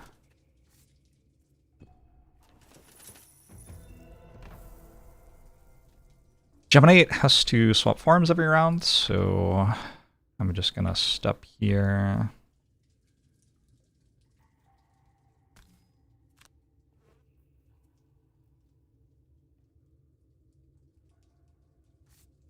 And shoot that with Into My Embrace, which will swap forms for me again.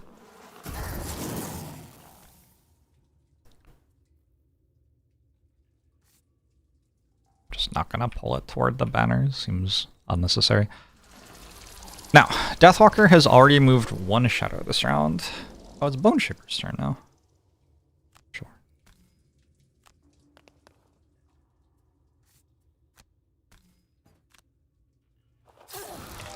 One pathetic lumber. That's okay. We take 1 lumber. Get our Horn of Command blueprint. It's just always the same thing. Horn of Command I might build. It's kind of expensive. Okay, now. Deathwalker has removed... Oh fuck, I failed Layabout if I do this. I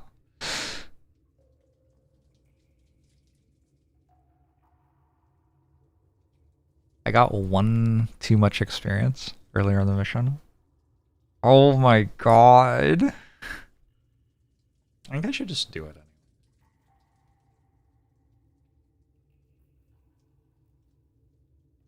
Finishing Dawn's Harvest is 1 full perk. Layabout is 2/3 of a full perk. Yeah, $1 million doesn't go as far as it used to. Okay. Anyway. Place a shadow there, remove a shadow there. I've now removed 2 shadows so far this round. Shoot that. Remove. Oh. Hold on. Apparently you have to click on all of them.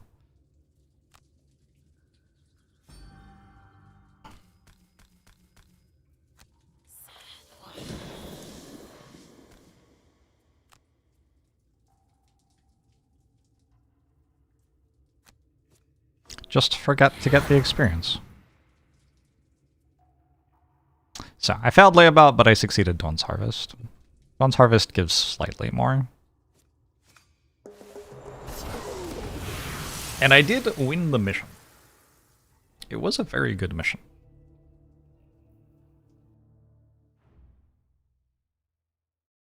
Geminate's still level 1.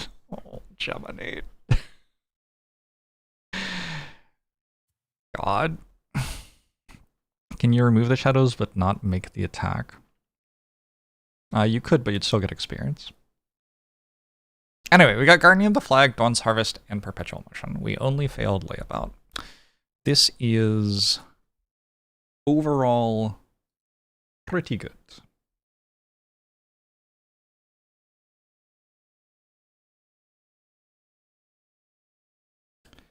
It's not bad, right?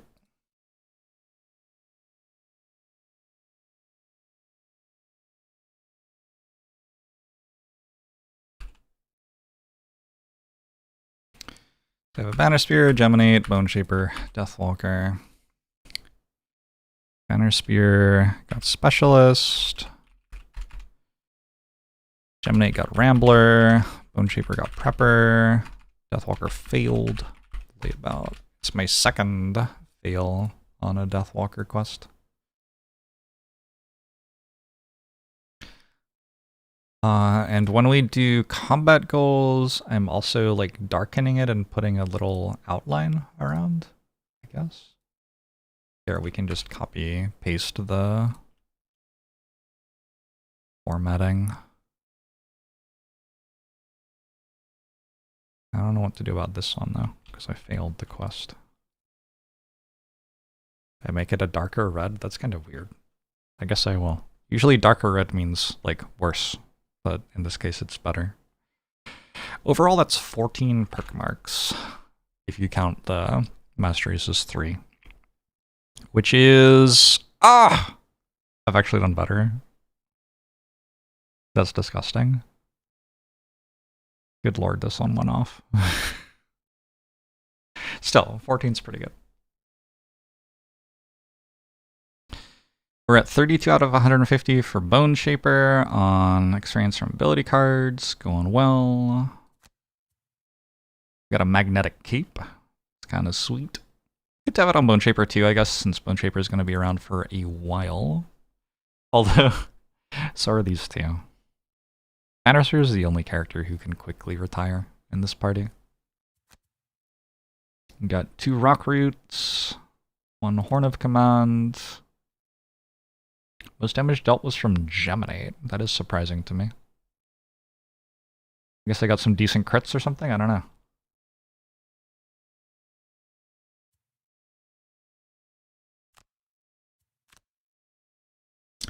Fucking past Jorbs, always showing me up.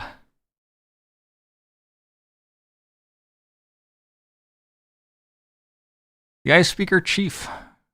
His body immense and heavy, finally crashes into the ground. His frozen fists shatter like glass. For a moment there is silence. You've helped us reclaim what is rightfully ours, a voice says. It's the Snow Speaker Chief, her brow bleeding. Now you must tell me why you did it.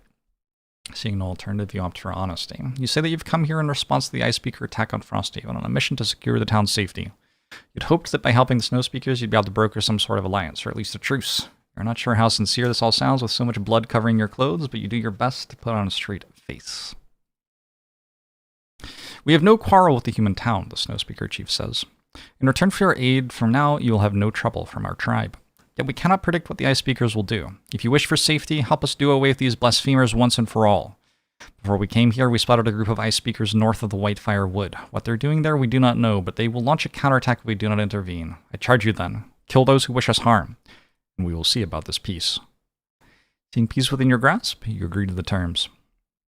Chief Landprol, one of the Snow Speakers yells from the restless crowd. We do not need these soft, tiny creatures to defeat the Ice Speakers. Guryu was on our side. The chief wordlessly raises her chin. A menacing blue light grows around the tips of her fingers, and the grumbles stop. She considers you again and comes to another decision. These warriors are here by the will of Guryu, and it would be foolish not to use their aid. But one of our champions will aid them in this fight, as any good alliance requires both sides to be tested. Finished with the Algox Mountain, you head down back to Frosthaven to plan your next move. There you find Satha speaking with the downtrodden populace, still reeling from the latest attack they barely survived. A few new support beams here and there, patch up some of the walls, and we'll be sure as snow in no time. You'll see, she says with a wink. No frost or fire in the world will keep us down for long. Her enthusiasm is met with minimal recognition as the residents continue to sift through the rubble. Grab the mare long enough to make a report of your time with the Algox. The sea have mercy, she snorts, slightly surprised. This internal struggle with the Algox explains a lot, but at least it sounds like you've made strong progress towards getting at least one group to stop attacking us, so that's something. We've had some troubling developments of our own while you've been gone, the mayor continues. Some of the watchmen have reported lurkers of all things on the outskirts of the territory. I reckon since you made it safely back to town, you might go out and check on those damned crabs for me. Better to get a handle on them before they show up at our door. She punches you on the arm and then begins to walk away. Oh, actually, she stops and turns back. There was one more thing. A scouting party came back recently and reported seeing some strange metal constructs marching through the wastes. The scouts tracked them east through the Whitefire Wood and then into some frozen valley, but couldn't follow beyond that, so you might as well have a look at that too. You rub some of your bruises from the Algox altercation and nod. Good, Satha chirps. And while you're doing that, we'll keep rebuilding the town. I'm sure you can already tell, but the north isn't exactly hospitable, so we need to get Frosthaven back on its feet as soon as we can. That means we need all the resources we can find, so while you're out there, see if you can collect some lumber, metal, and hides to help us out. Oak willing, we'll be able to rebuild this outpost before winter, because if we don't, there's no hope for any of us. We unlocked Snowdancer. We've unlocked the Frozen Crypt. We got a prestige and a morale. We got a new campaign event. Is that an inspiration, actually? That's a morale and a prestige, I think. Inspiration's a different one, maybe. Edge of the World, Crystal Trench, Horn of Command, all good. Thanks for the 8 months, Bushard. Appreciate it. I had a really good trip, Ika Hoffman. It was lovely. Gonzo. Wrapping a package wrapped in brocade in his workshop. Come take a look. Can't believe it. Okay. We can either get a construction material or we can get a deathproof charm. I actually want a deathproof charm. Out from the cloth comes what looks like a long metallic purple blade. I'm going to take a deathproof charm. Find this one's morale apparently. Necklace. New Brummix. Track sound. Brummix like X-Nuts. Imagine if they made it so you could see what characters have. I guess that's impossible. Bannerspear already has 2 hats. Bannerspear has the hat that gives multiple targets and the hat that gives advantage. Deathwalker, I think, already has the telescope for advantage. Geminate already has the healing bracelet, necklace. So I guess this goes to Bone Shaper. It's not a terrible one to give to Bone Shaper at all. Bone Shaper can tank a little bit sometimes. Yeah. I think I'm happy enough with that. Gemini should be allowed to wear 2 hats. Actually, like 100% agree. That's a major fail by the people who made the game. What word is there for a combination of 2 A's? E, V, N, C, and D.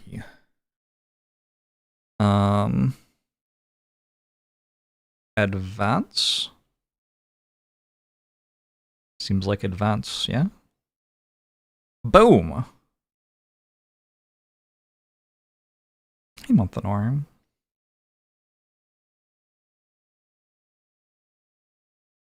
I feel very accomplished right now. I hate my language. Oh, you're doing it in a language that you weren't, like, raised speaking? Well, I feel less accomplished now. Hint.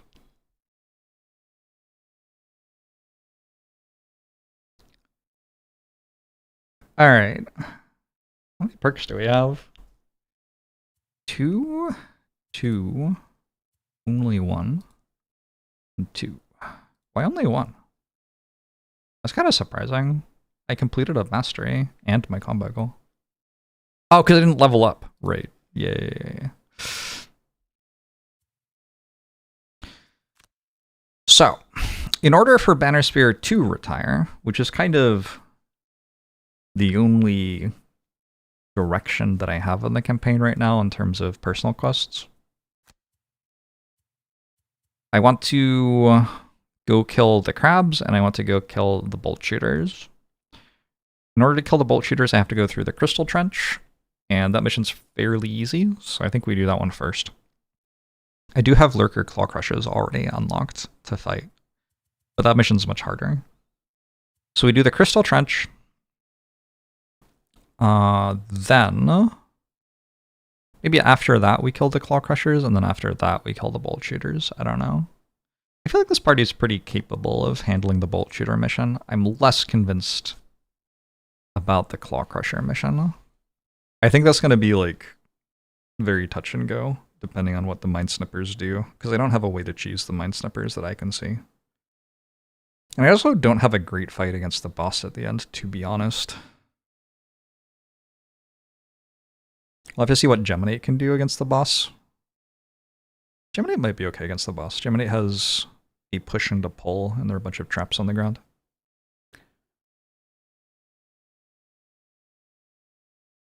English is your second language, but you're still supposed to be fluent. Fair. Hope the campaign is going well. You linked when the Beneficer got hit for 14. Well. I don't know if the Albion's here right now, but... Let's take a look at equipment. We're missing armor here. We do have metal. We're missing shoes here. I don't really know what sort of shoes Deathwalker really even wants. Geminate's fully equipped other than potion slots. Bone Shaper now has a death-proof charm. Yeah, maybe I do make a Horn of Command.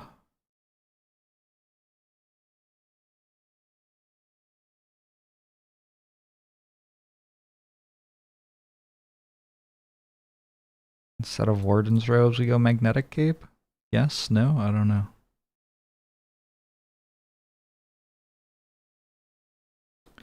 Boots of Speed, nice on Deathwalker. Yeah, but I don't have the ability to get them.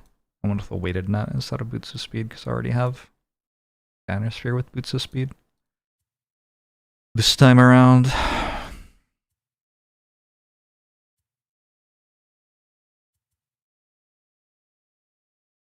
Also because I don't want a Poison Dagger with Bone Shaper, I figured. Bone Shaper should be able to poison things already.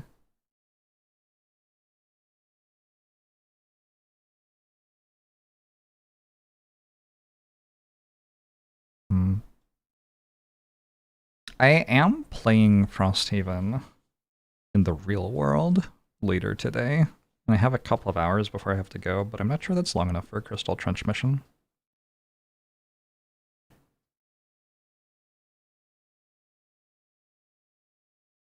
So I'm going to play something else for a couple of hours instead. I don't know what. It's not long enough for Spirit Island either.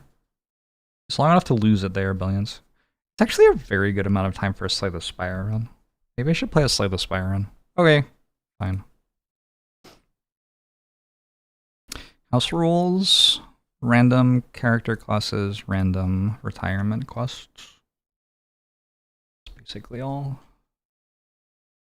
Reset if you lose a mission. Max difficulty.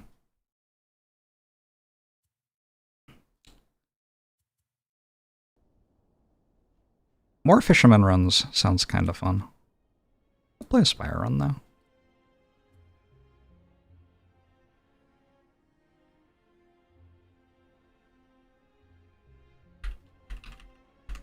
It's like the perfect amount of time for a run of Slay the Spire. And it is an enjoyable game. I do like playing it. So, why not? I can't believe that wasn't the best Heart of Ice I've ever had. That was a really good Heart of Ice. 5 perk marks from combat goals and 3 masteries completed. Still not the best I've had. Ooh. Who am I up to? I started kind of messing around. I might continue. Actually, you know what I could do? I still haven't completed any of these, right?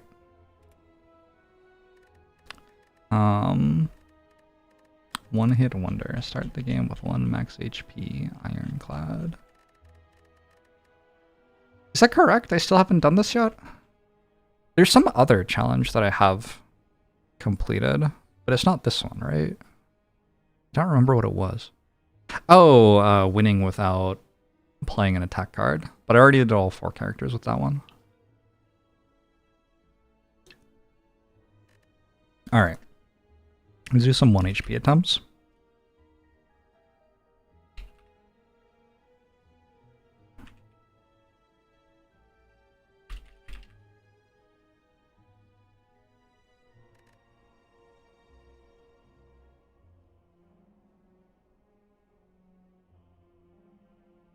This seems like a good time.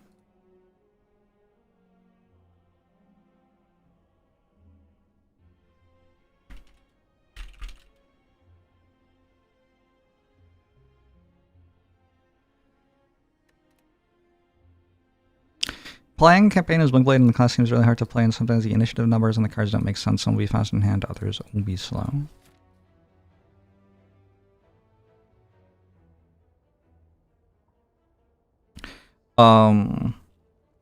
The cards, if you think about like,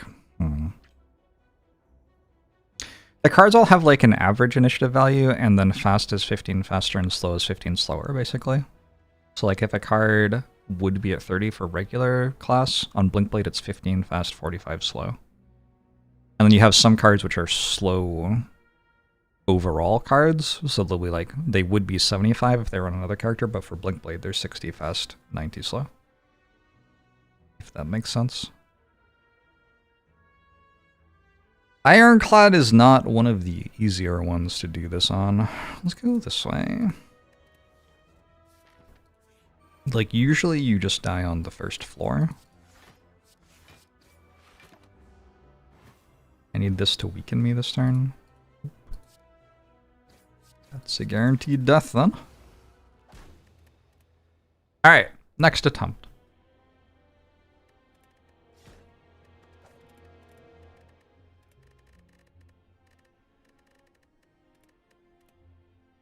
It was a good start. How's it going, Kanshin?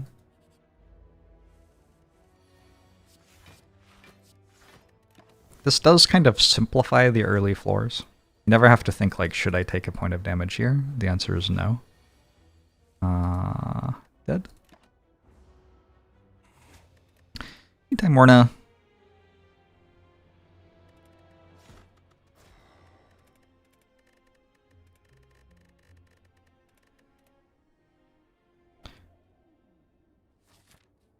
I haven't played the board game for Slay the Spire for a while.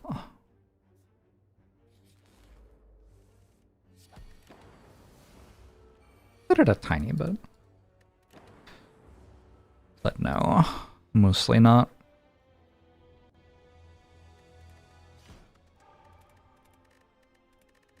They announced that they are releasing Downfall for it. It's kind of hype. Yeah, you don't get a whale bonus if you set up custom like this.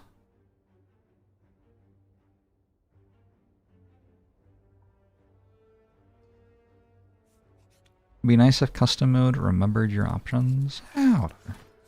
It's fine.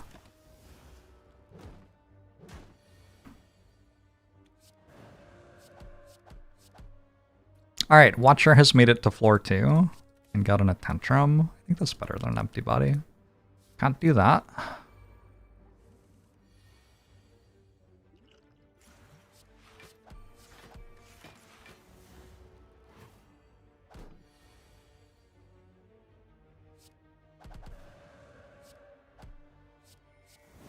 Guess it's possible that Tantrum isn't better than Empty Body in this situation.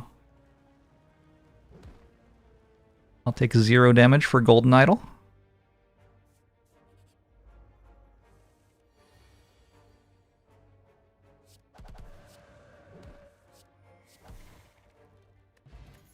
Block Potion's good. Flurry of Blows is Flurry of Blows.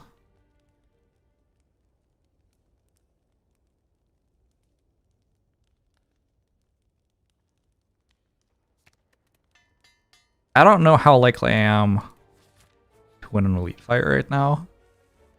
0 damage sentries? What do we think?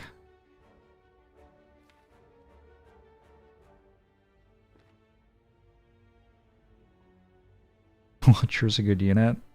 Probably true.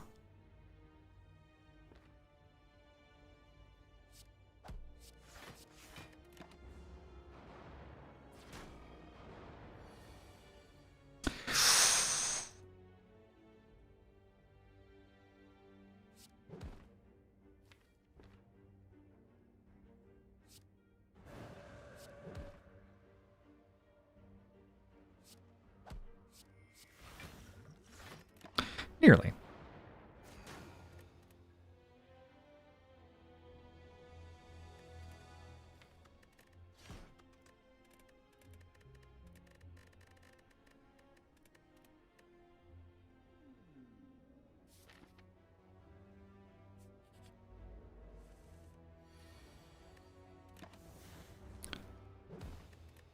Star blazing.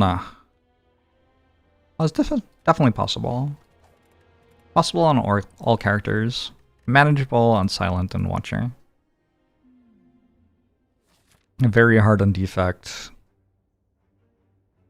Miserably difficult on Ironclad. That's how this all lines up. But yeah, like, I've probably played Silent runs which have taken 0 damage. Or at least Silent runs that could have taken 0 damage if I'd wanted them to. I've played plenty of Silent runs that have taken 0 damage after Act 1. Same with Watcher.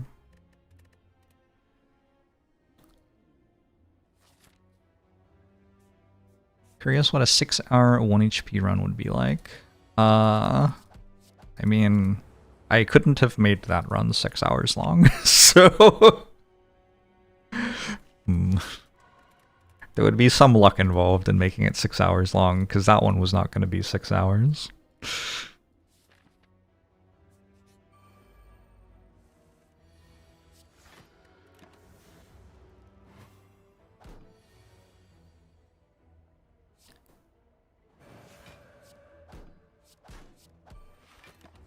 Glad you like it hidden. Which characters have I completed this on? I have reached the heart fight as Watcher and Silent, I'm pretty sure. I haven't completed it. Like, I haven't beaten the heart with anyone.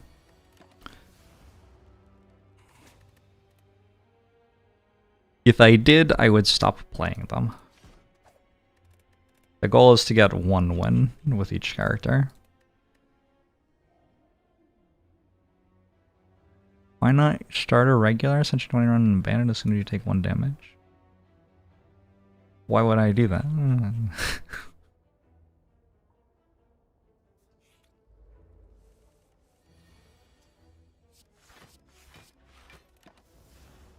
Is Ironclad allowed to feed? Yeah, sure.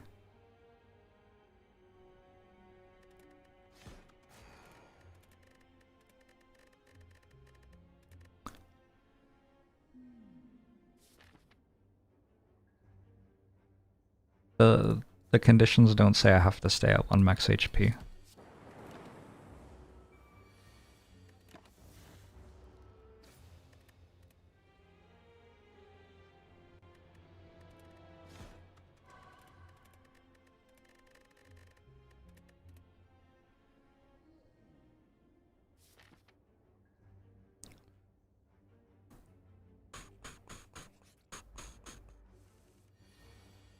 Unfortunately, I can't get floor on feed as Ironclad. I don't have a whale bonus, and the first floor fight doesn't award rares ever.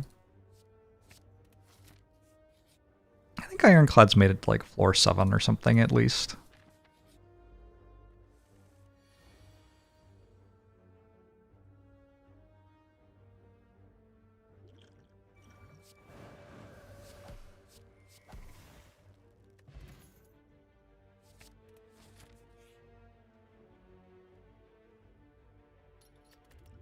Just high roll?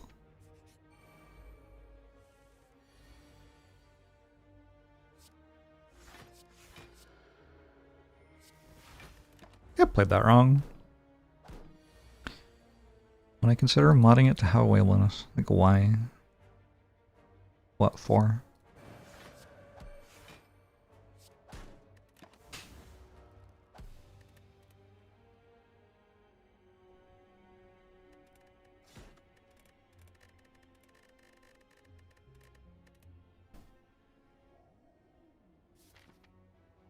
I think this is like fairly easy with the whale bonus. I think it stops being an interesting challenge. For me, at least.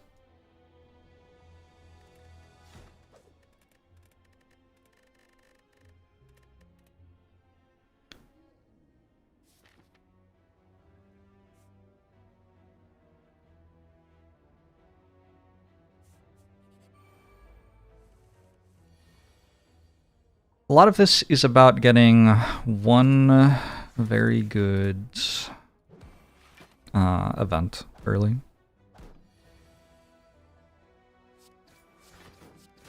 Curiosity, since when I do streaks I have a whale bonus? That's because there's a perverse incentive there, which I think is silly.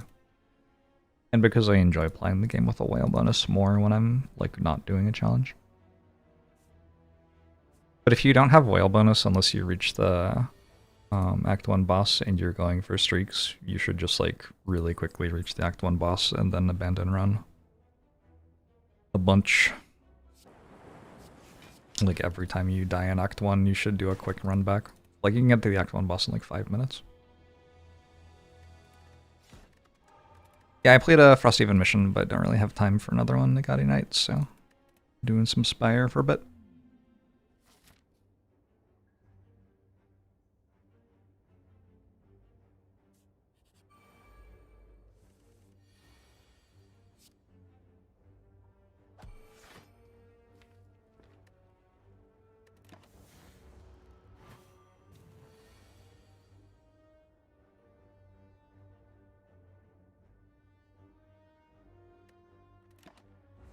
Has it ever been done? Probably. I don't think I had enough time for a Spirit Island. I thought about it.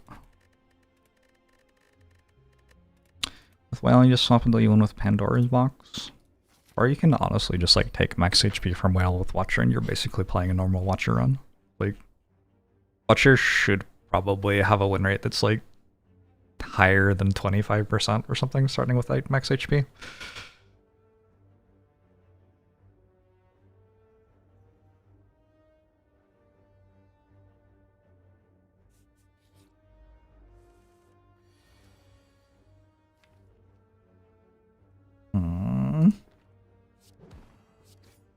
I can't actually win this haul.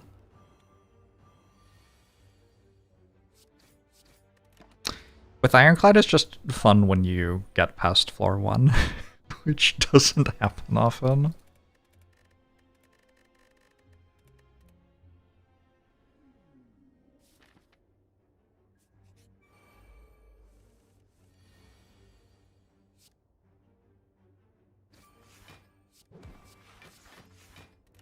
Like, yep.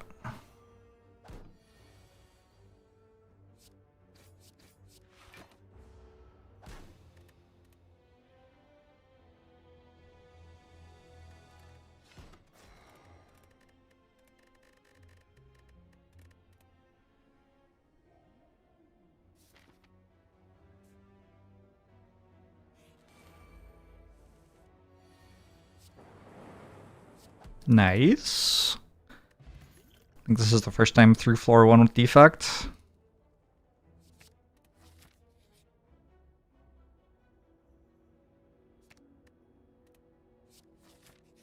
Echo Form's kind of hard to use here, to be honest.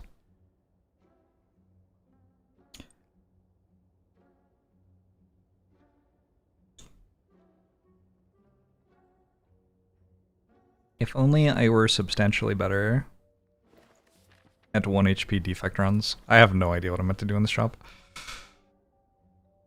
Charge battery card remove, maybe?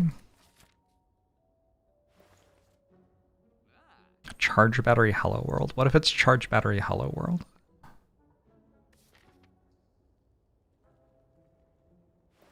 beat Hexaghost. There are no Frostorbs. This can be a Frostorb.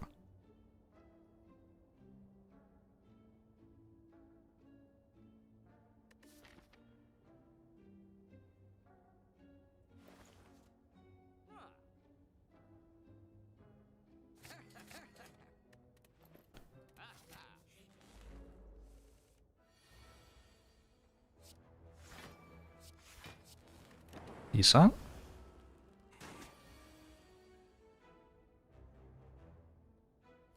Of course not. I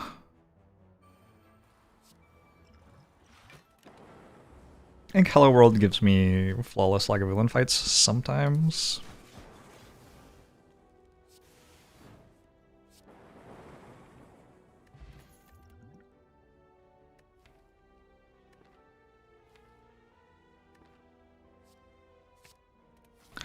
One ball lightning seems okay.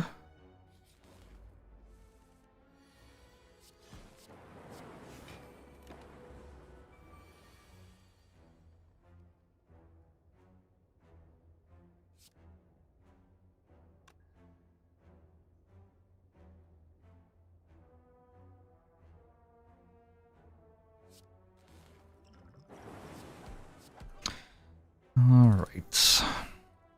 Good sequence. Kinda has to be good here, right?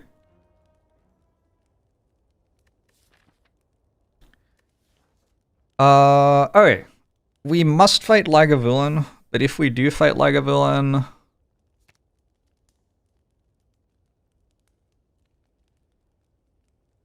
I feel like Hello World can get us there, maybe. This is not Lagavulin. Boot sequence into Echo Farm and then charge battery next turn could maybe have won this one too. But we didn't get that.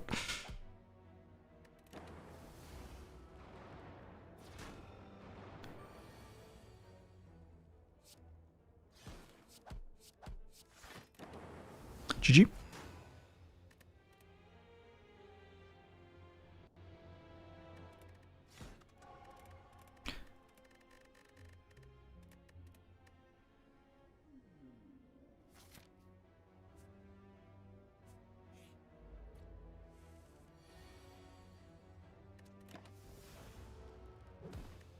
Never have to waste a campfire on resting. I don't know. We could get like Dreamcatcher.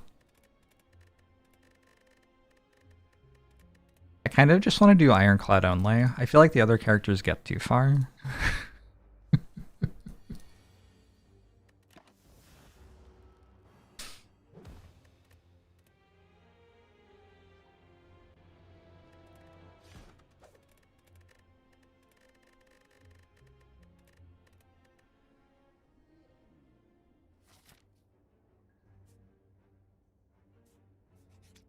Man, I'm hungry.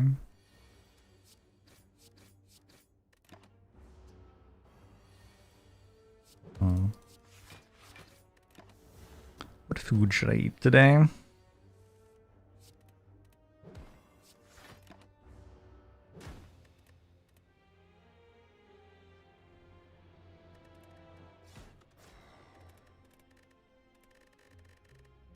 Pad Thai? Thoughts? I probably have something I can cook. Hard to cook something while you're doing this, though. Hey, Josh B.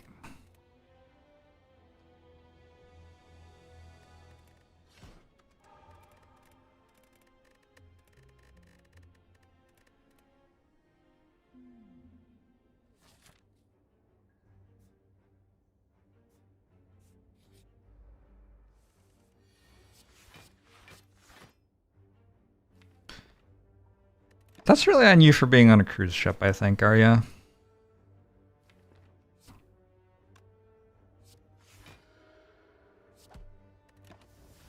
Probably. It's meant to be Eruption Strike. Oh man, Eruption Strike would have won. That would have been the one, too. That's the thing. You never know. Those small mistakes could have been the run. You were taken hostage? That's legit. Piracy is a big problem on the high seas. This is mathematically impossible, by the way.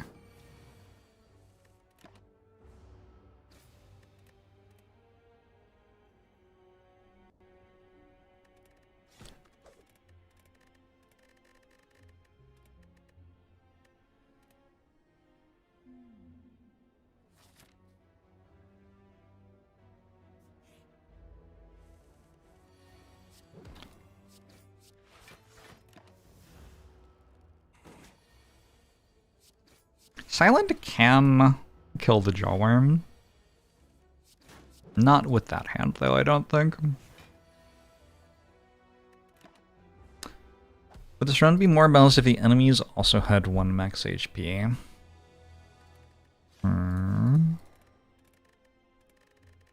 Sounds winnable, yeah.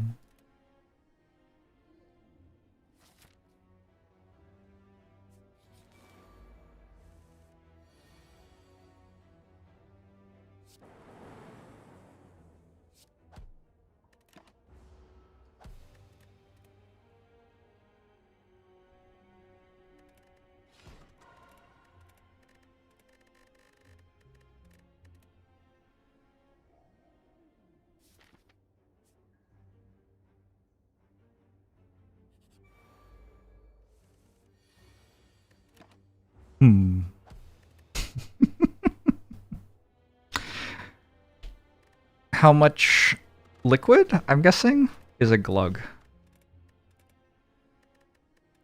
Is this an actual measurement?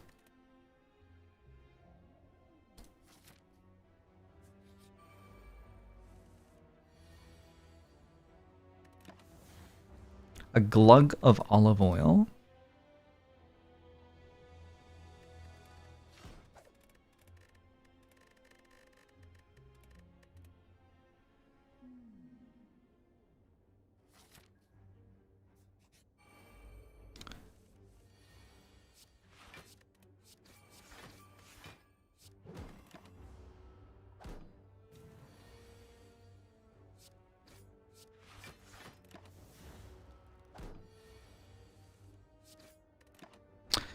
Australian, thanks for the 23 months.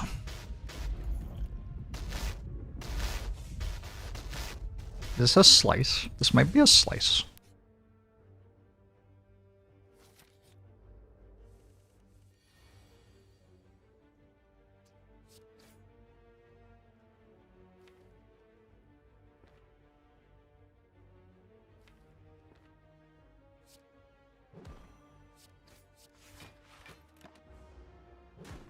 How's it going, Otter?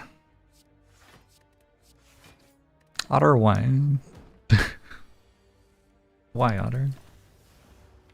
Still not dead. Ooh, actually still not dead. Silence kind of broken.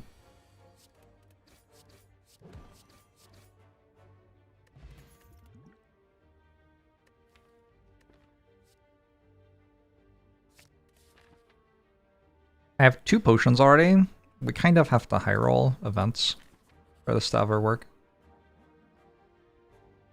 Okay. Got 6 health.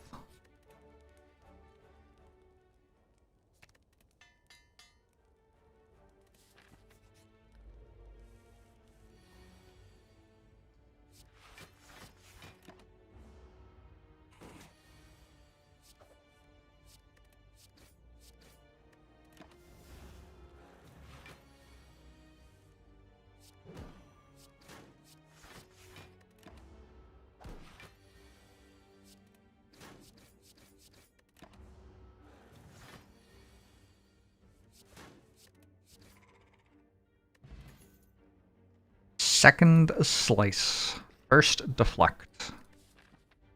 Let's take a deflect. I don't think this beats any elites. Does it? Does it beat 3 hard hallway fights in a row, though? Maybe beat Lagavulin with Bouncing Flask from Skill Potion.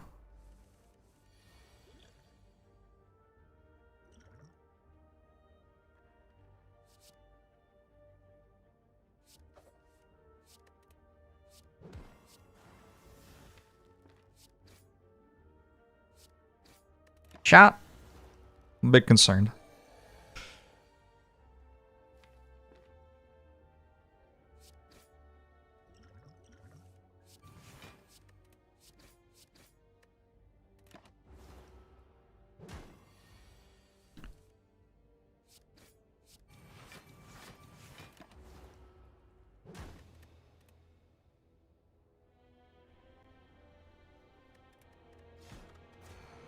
Did I get past floor 7 there? Kinda huge.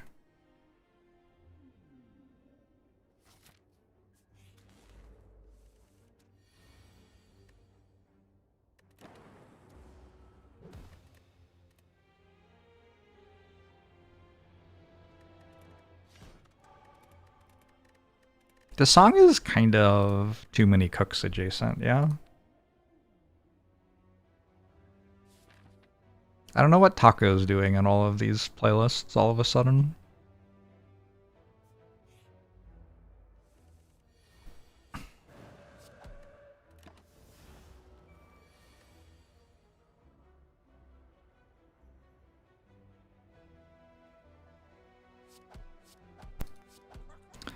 Why not whale bonus? Why does everybody ask that? Like, I don't understand. Alright, we're gonna need to instantly get a curse remove. Interesting.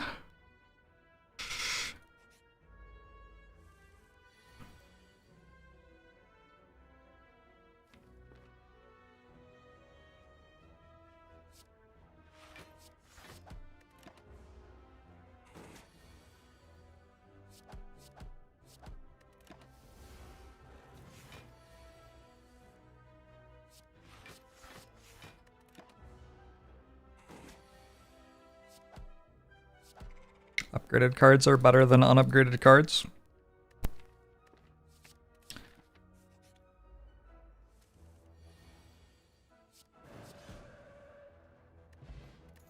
Berry in a bottle? That's not bad. I think a crescendo, I think.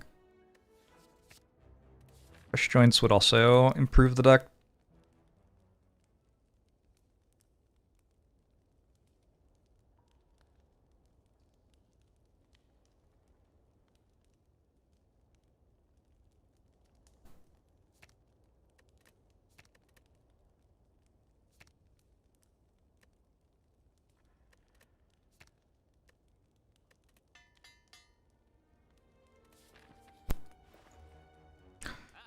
Rushdown Flurry.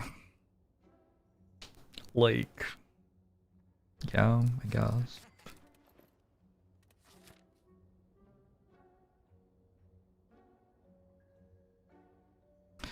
Feels like it's time to start fighting elites.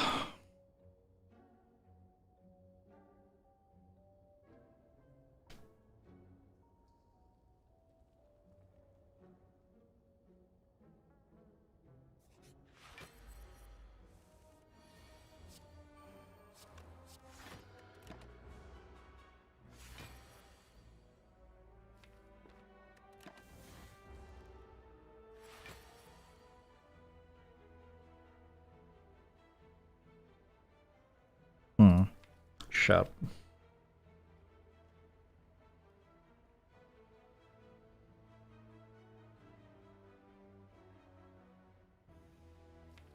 His Umzar.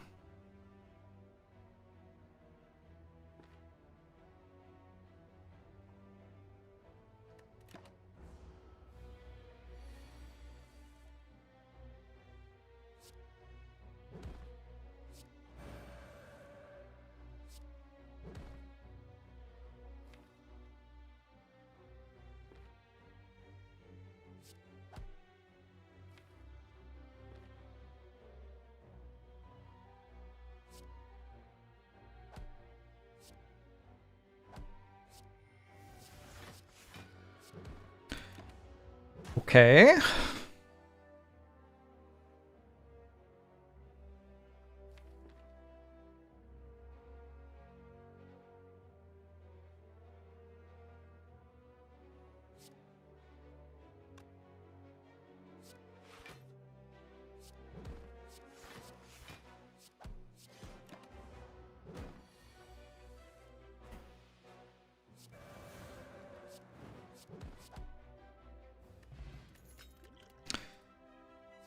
talk to the hand.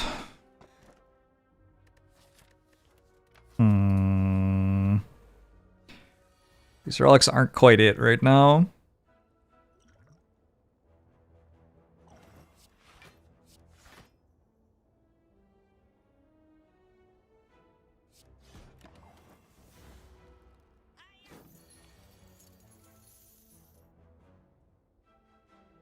$14 plus 20.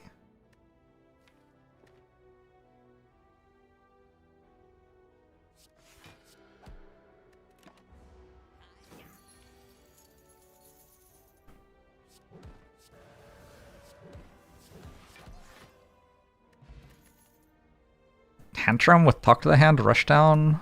Ooh.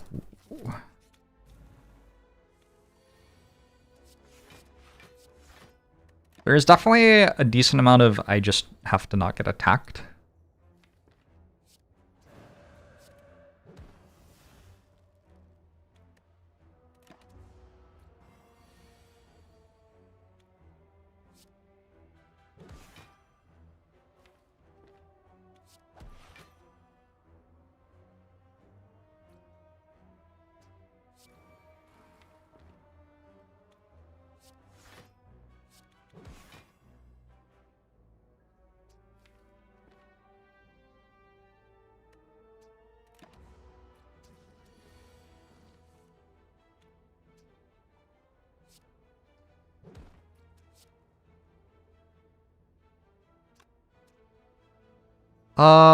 Actually, I can still change this.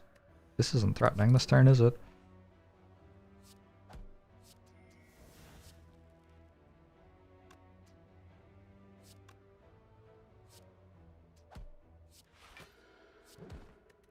Because that at lethal to him. Alright. Watcher has an embarrassment of riches, really.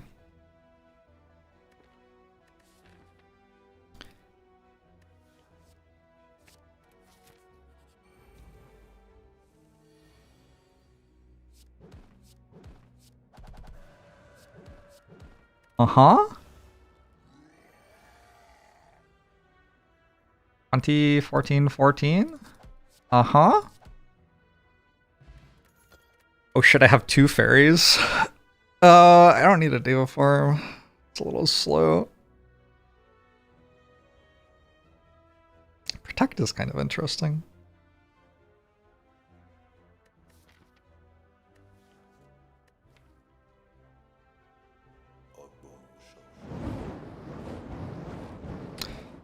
I think 1 protect. Spaniard teacher, thanks for 32 months. Appreciate it. I'm doing pretty well.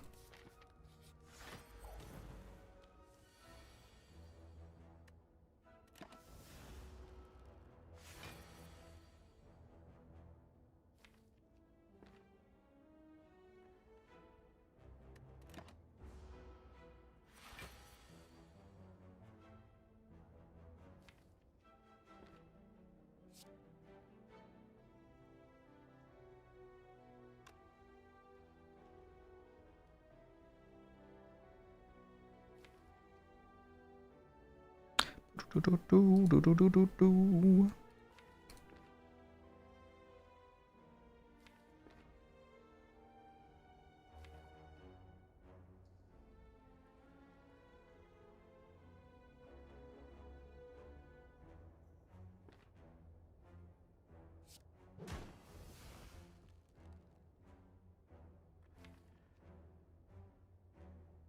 Well, except next turn, whatever I do, right? Pretty sure that's true.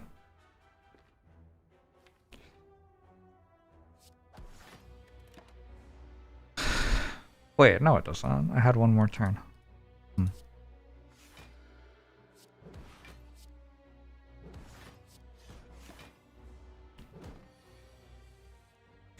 We got double Lagavulin, not bad.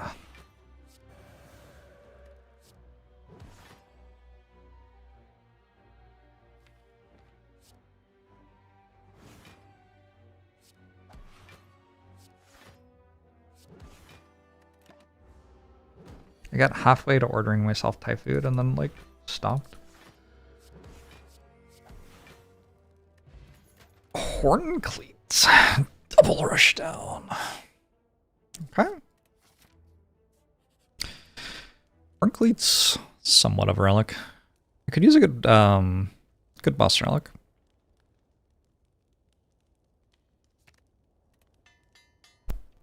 What's my Thai food order? Sometimes I think a lot harder, but when I'm not thinking, I just get pad Thai.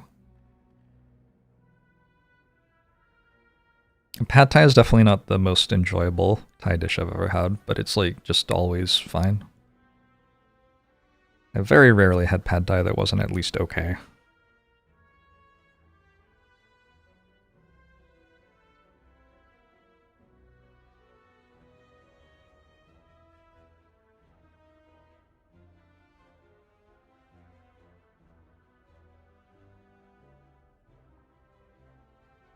Peanuts and pad Thai? Fine. No strong opinion.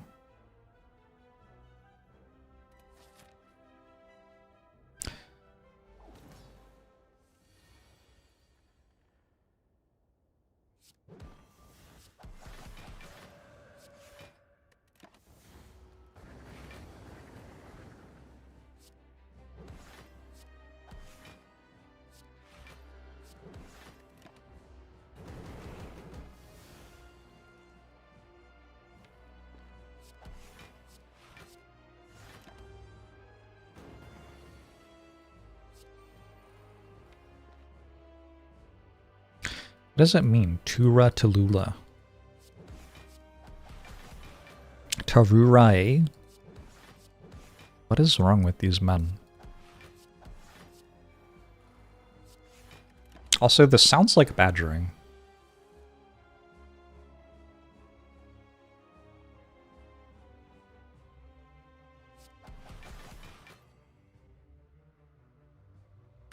Any good books lately? I just finished The Tainted Cup.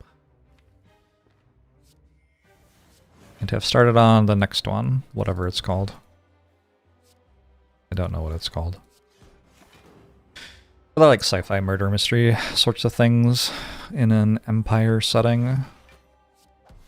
It's a good time.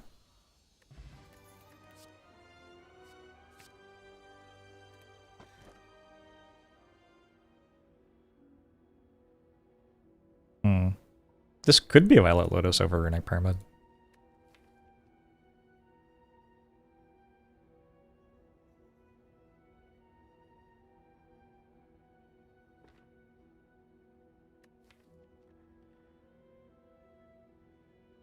Violet Lotus is quite good. I'm gonna take Runic Pyramid though.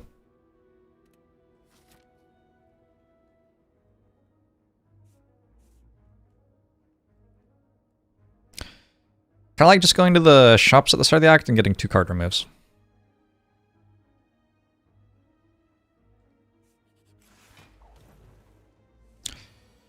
The worst thing about my deck, by a decent margin, is all the basics in it.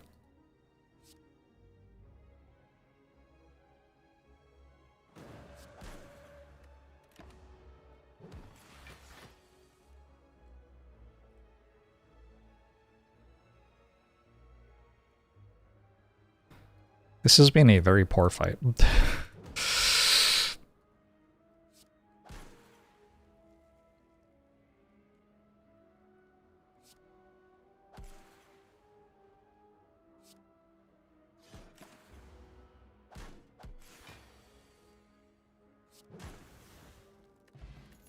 Well, shit. It's like a 3rd eye plus. Maybe this one's good enough, actually. But like, all I'm looking for at this point is block cards, I guess. I think we just remove a strike.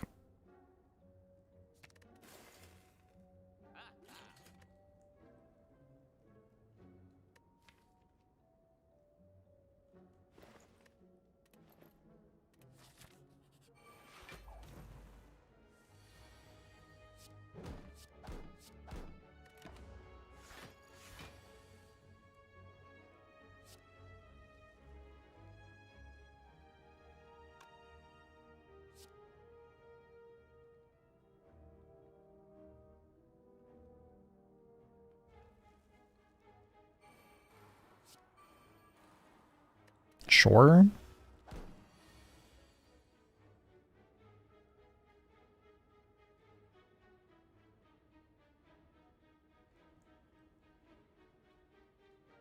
What if runic pyramids secretly bad?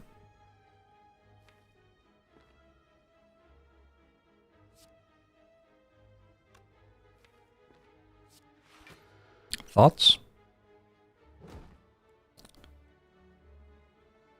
6 plus 6 is 12, not enough.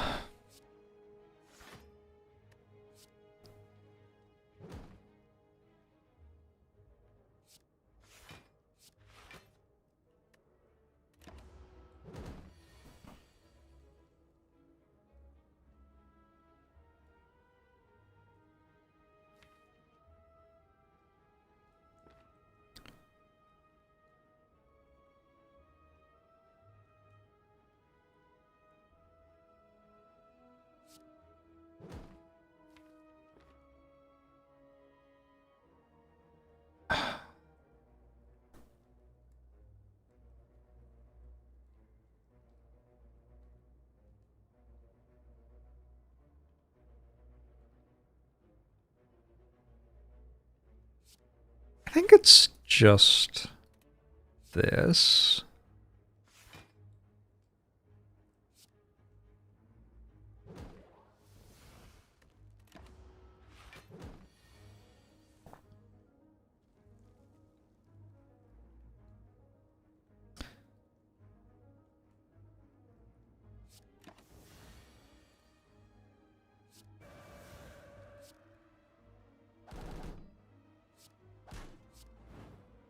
Okay.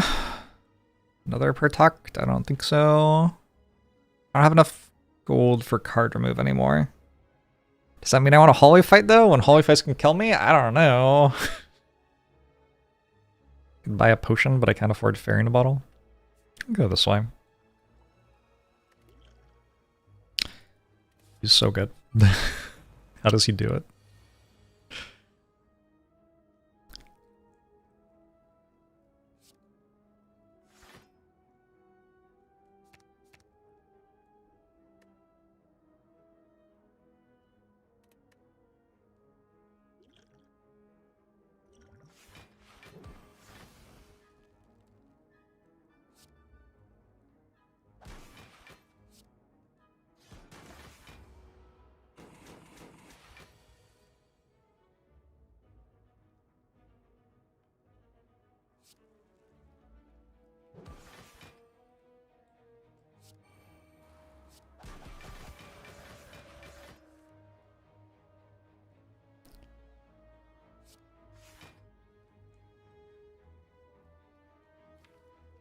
Okay, got a whole lot of wrath. Should be done before it attacks again.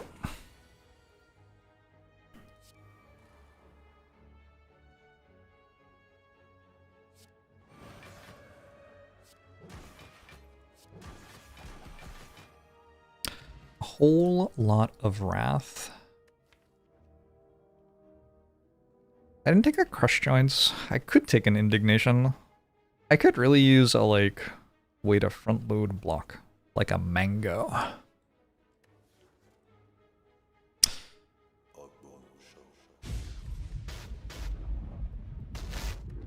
think this is currently Indignation or Sash Whip. I think I'm going after double elite. Kind of regretting not taking Black Star, but probably I'd be dead by now anyway. That's the wrong elite. It's the wrong elite and the wrong first hand. This has to be like Wallop exactly. Bowling Bash is an honorable try.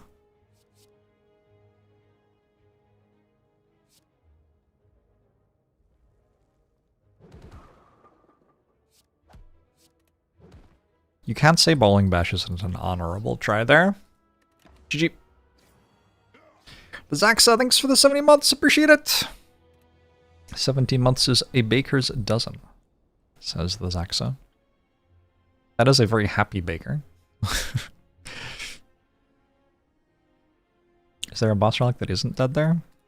Burning Pyramid could have won.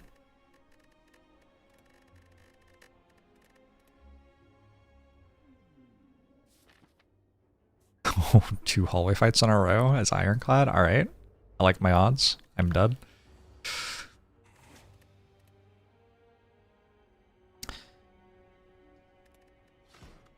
I can have one of your mangoes? Thank you.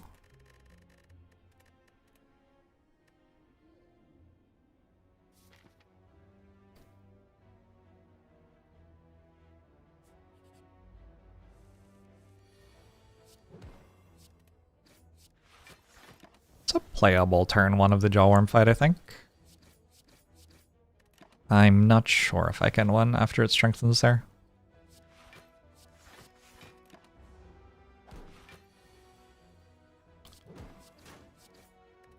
I got all the achievements I want to get for this game. Flawless Jawworm. Damn.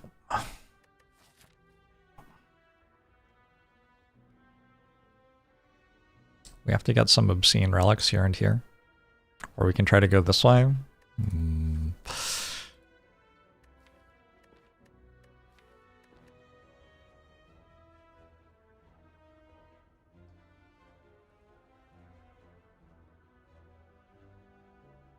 Take Deadly Poison over Eviscerate.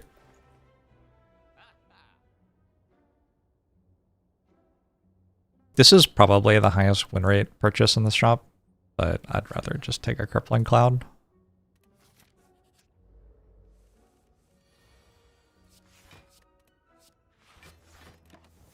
This is Wraith Farm, and then we play Wraith Farm and get attacked for 1 and die. Calling it now.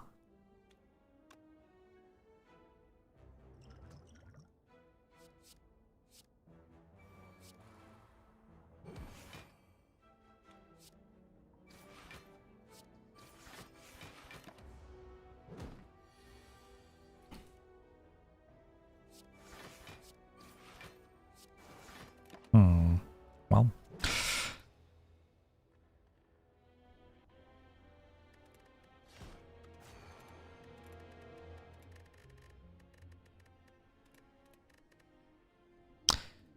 Are you allowed to gain max health through other means? You are.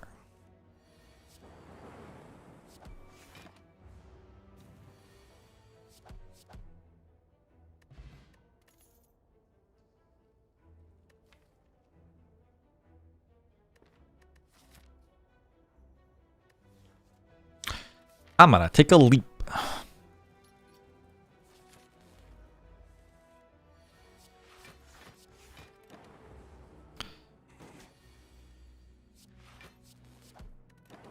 I didn't say fairy was high win rate. I said it was highest win rate. I don't know if I'd call the win rate as high though.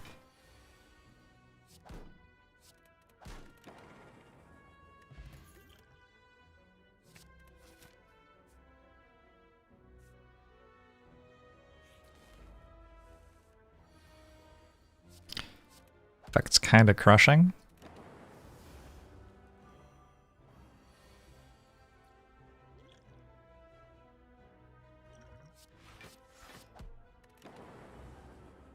Character is most likely to win? Oh, watch out easily.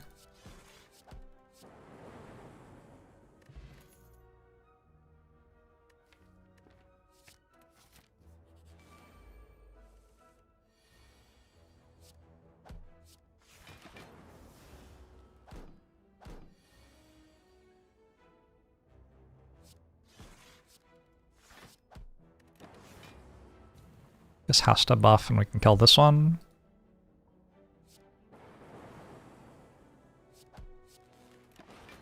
I get attacked for 16, but I mean, bad, right? Yeah. That is a hard hallway fight down. I don't know if I can take Defragment. I think I might have to take Chill. Alright, this is a lot of question marks. Let's take Defragment and go through all this stuff.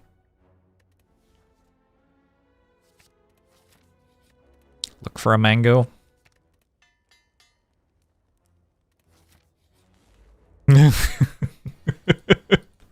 It's kind of like a mango.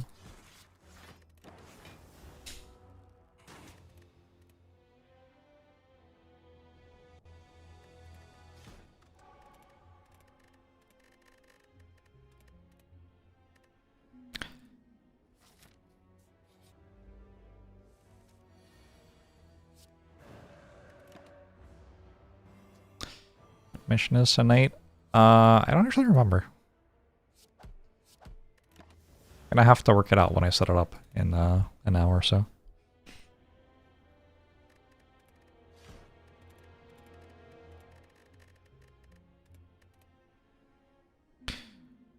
We lost the Spire basement last time.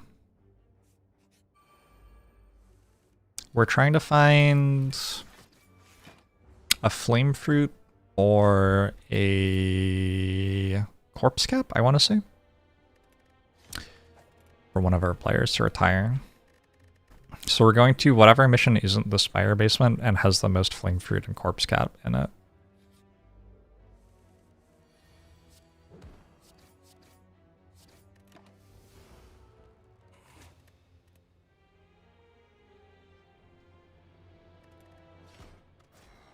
I don't remember what mission that is, though.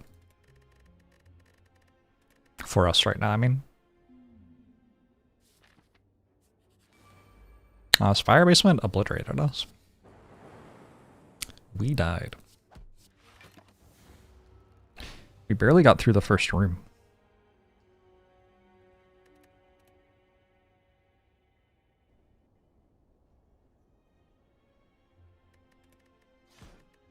Who was that? Was that Defect? I think that was Defect, right? I was thinking about Frosthaven stuff.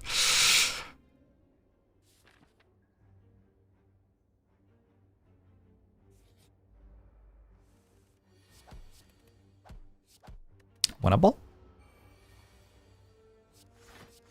Still winnable?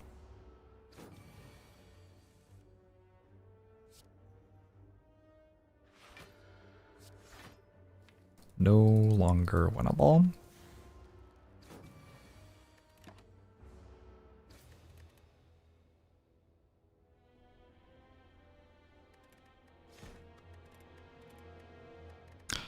Frosthaven group in real life has only side scenarios open at the time.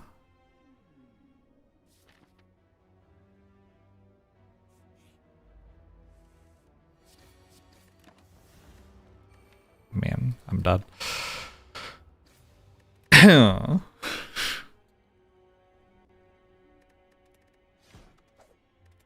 We're waiting on like chain of quests, which are calendar locked for another person's retirement.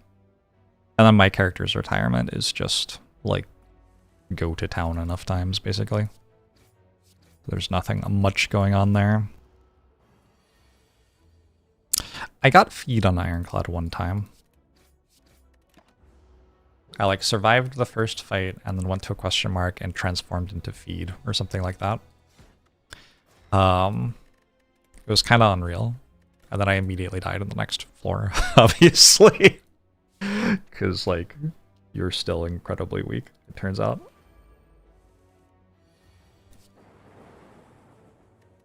Prosperity 9, holy.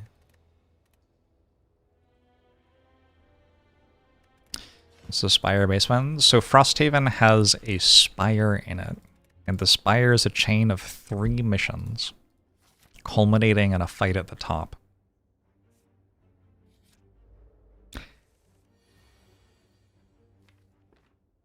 I go different ways with that stuff. Like, sometimes it's like, okay, yeah, like, wizard spires are a thing in fantasy or whatever. So obviously in your game that is in a fantasy setting, it makes sense that you would have a spire. But other times I'm like, your game is heavily influenced by Slay the Spire. And the spire you made isn't really a wizard spire. And that's kind of how I feel about Frosthaven. Whereas like Baldur's Gate 3 has a wizard spire in it, and it's like, this has nothing to do with Slay the Spire, clearly. This is a wizard spire. Frosthaven's spire is like, feels kind of like a roguelike.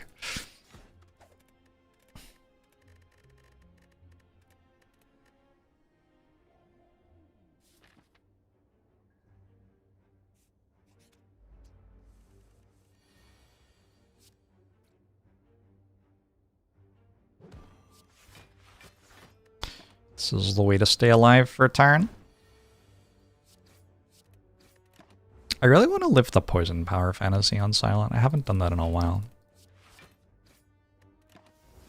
Had a bunch of tough bandages runs on Silent recently.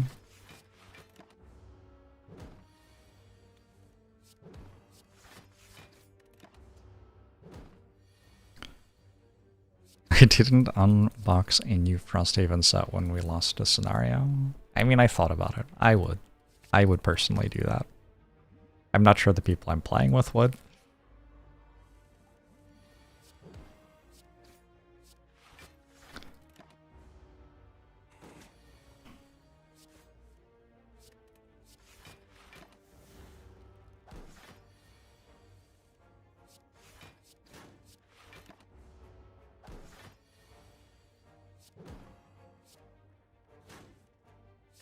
Easy. Feels like a winning jawworm fight to me.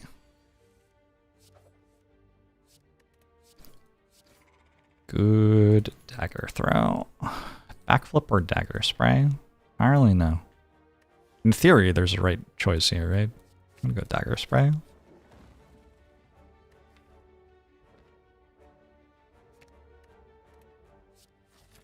Choke.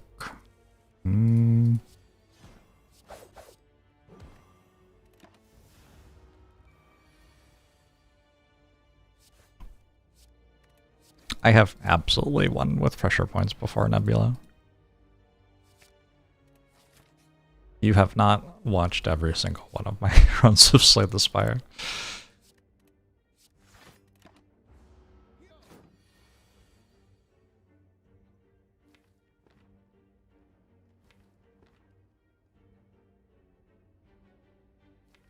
Regen Potion is very optimistic, and this one isn't it?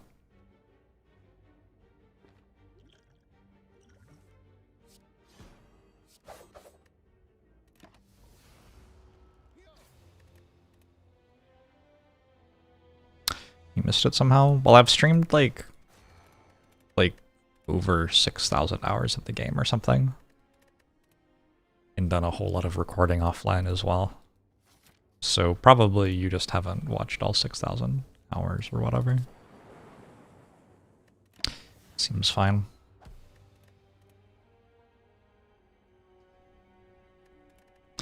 Pressure points is kind of terrible though. Like, it's not... The problem is, how does Watcher block?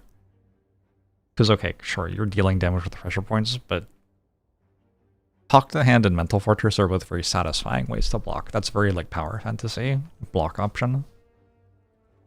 If you're dealing damage with pressure points, neither of them works. So, typically in a pressure points one run, sure, you can, like, have your fun playing pressure points, but then you have your block cards, and they're just miserable. Not a good power fantasy. Silence Poison power fantasy is sweet as hell. Pressure points could take it out.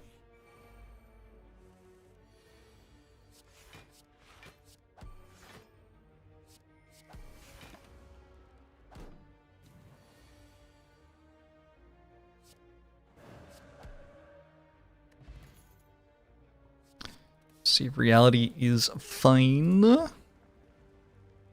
can actually lose 1 max HP here. You're not allowed to lose HP below 1. Or max HP, rather. Happy things for the 67 months.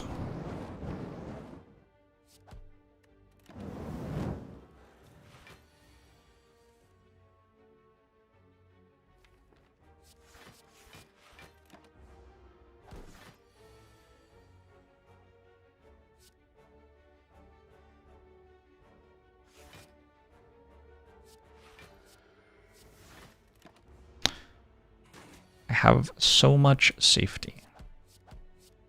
What if it's too much safety, though?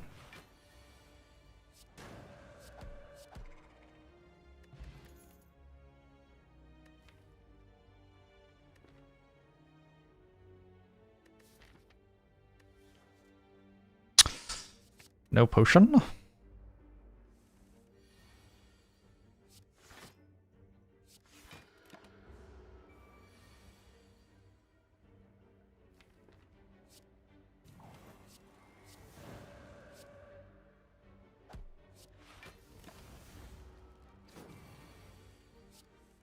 What if Wrath also made defend block for twice as much? I guess it would have no downside. Just feels kind of weird that it does have a downside, I don't know.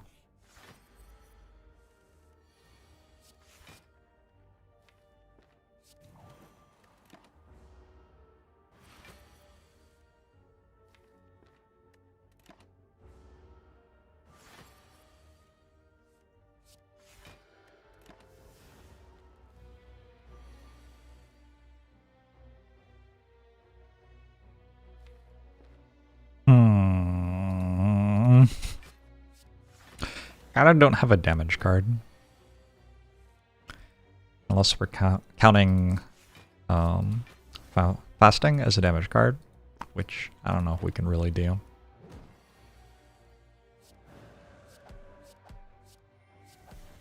It tried its best. I am now dead.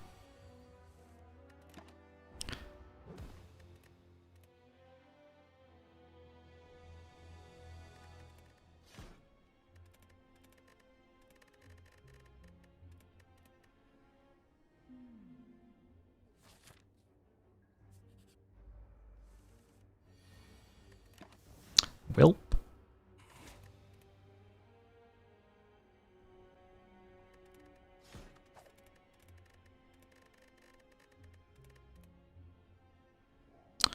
We get to play Slay the Spire 2 before the big alien spaceship hits Earth. Maybe the big alien spaceship is the release celebration for Slay the Spire 2. Like it's gonna hit Earth and explode and like big lights will start flashing. And you get a little update from Steam.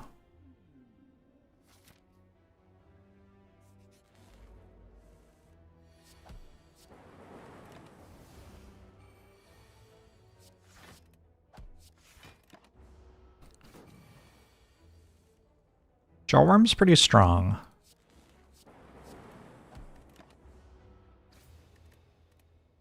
Definitely pretty strong.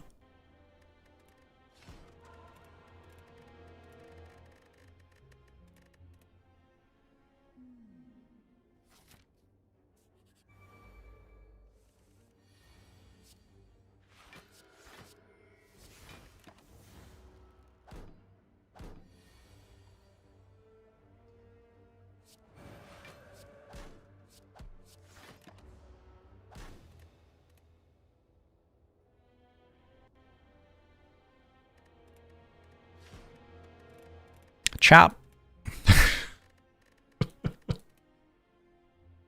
I get the sense that the win rate for this challenge is not very high.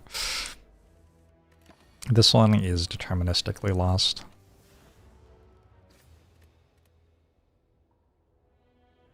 What's the most damage Ironclad can deal there?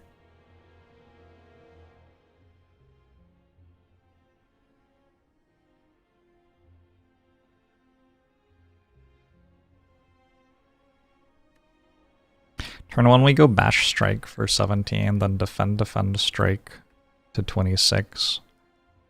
And then we have to defend to survive, so might as well just hit 34, 44. Yeah, it never spawns with 44 health.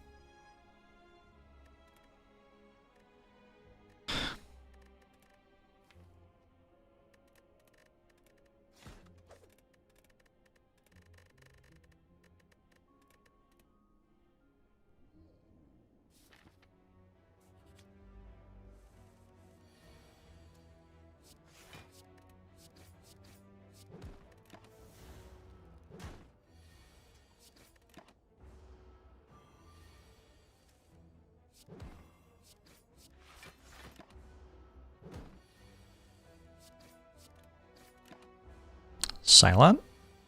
Oh.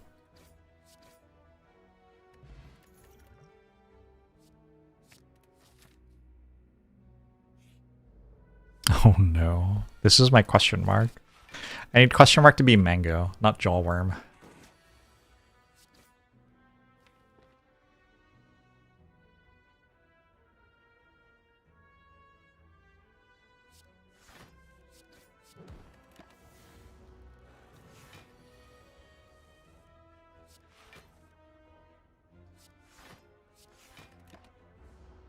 think this is still winnable without the potion. In theory. I also have the potion, so...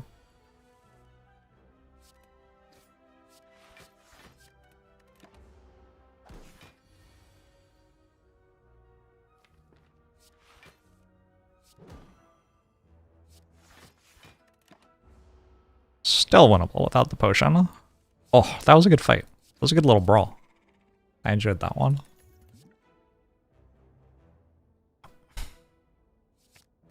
We go skewer. And then we get Chemex or something. Look, I didn't think the rest of the way through. But something like that. That is sad. What a terrible hand.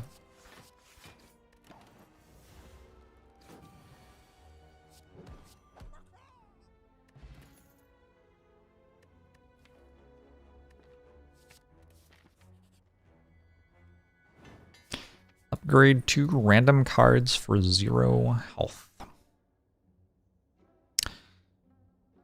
Feels okay.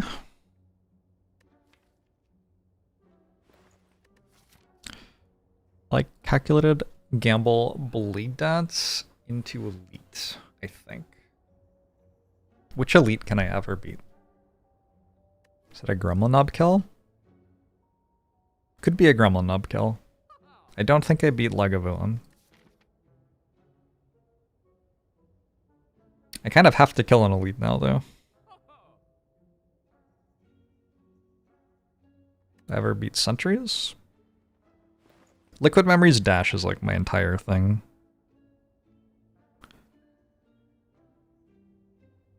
I could take a Dagger Spray over Blade Dance. I can also take Block Potion over like Calculated Gamble.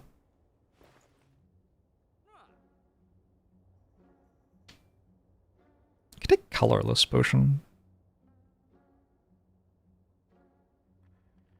For Hand of Greed? For Mayhem?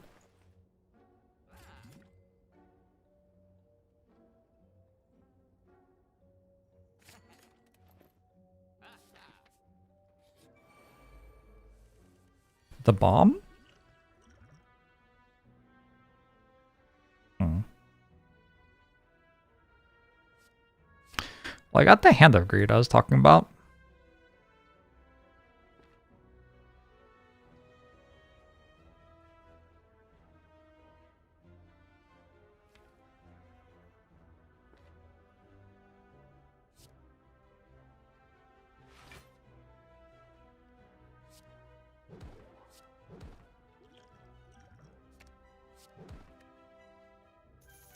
Might be possible.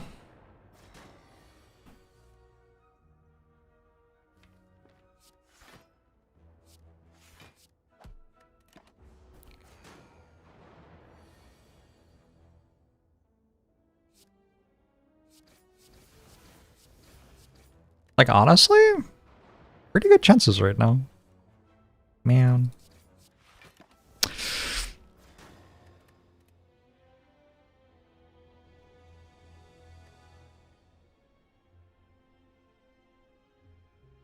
Alright, chat, my food's here. I'm gonna go prepare for people to come over and play board games. It was a good little attempt. I played an excellent Frosthaven mission at the start of the stream too, if you want to check that out. Plan for the rest of the week. Might stream later tonight. Probably not. Playing Frosthaven with people.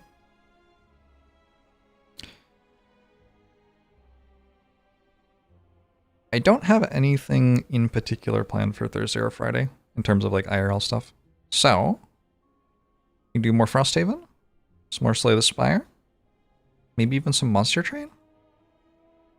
I got very into Shape Hero Factory and that other game. And now I'm like not playing Shape Hero Factory much, mostly because it started to hurt my hand, I think. Like, I still really like the game, but I started having hand issues with all the mouse dragging, building a factory really fast kind of stuff. So, I have to work out what else to play if I'm not playing Shape Hero Factory. It's weird. I can play Frosthaven like 20 hours a week easy, but I don't really want to play it 60 hours a week. Well, I'm not streaming 60 hours a week, let's be real. FTL's kinda... It's a good game, but there's so much dead time in it. And also, I'm never going to be as good at it as I was, like, 8 years ago. Which makes it kinda painful to play. Like, I know the things that I would have to do to be better at it than I was 8 years ago, and I am unwilling to do them. So yeah. Makes me kind of not want to play it. They would be very difficult for starters, and also, like, not fun. I got up to a point where it was very much, like, tiny incremental things in all sorts of places, which required quite a lot of practice to get good at. More Longmore? Oh yeah, Esports Godfather. We could play more Esports Godfather. I really love that game when I'm playing it, and then I always forget it exists when I'm not playing it. You think I would enjoy Sultan's Game? What is Sultan's Game?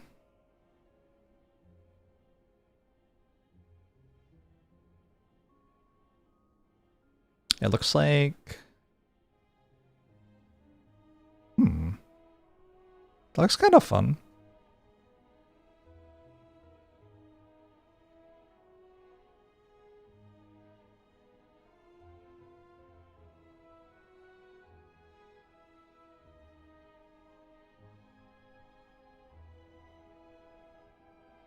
No desire to go back to Coin Flipper? I already beat that like 3 or 4 times, I think.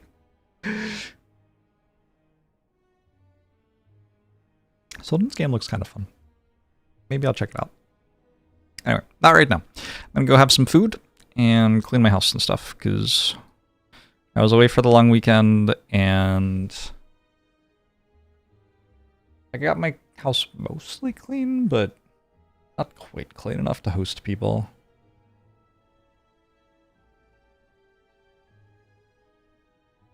Alright, thanks for hanging out, everybody. Jump in the Discord if you want to chat with us while I'm not live. Follow the YouTube and all.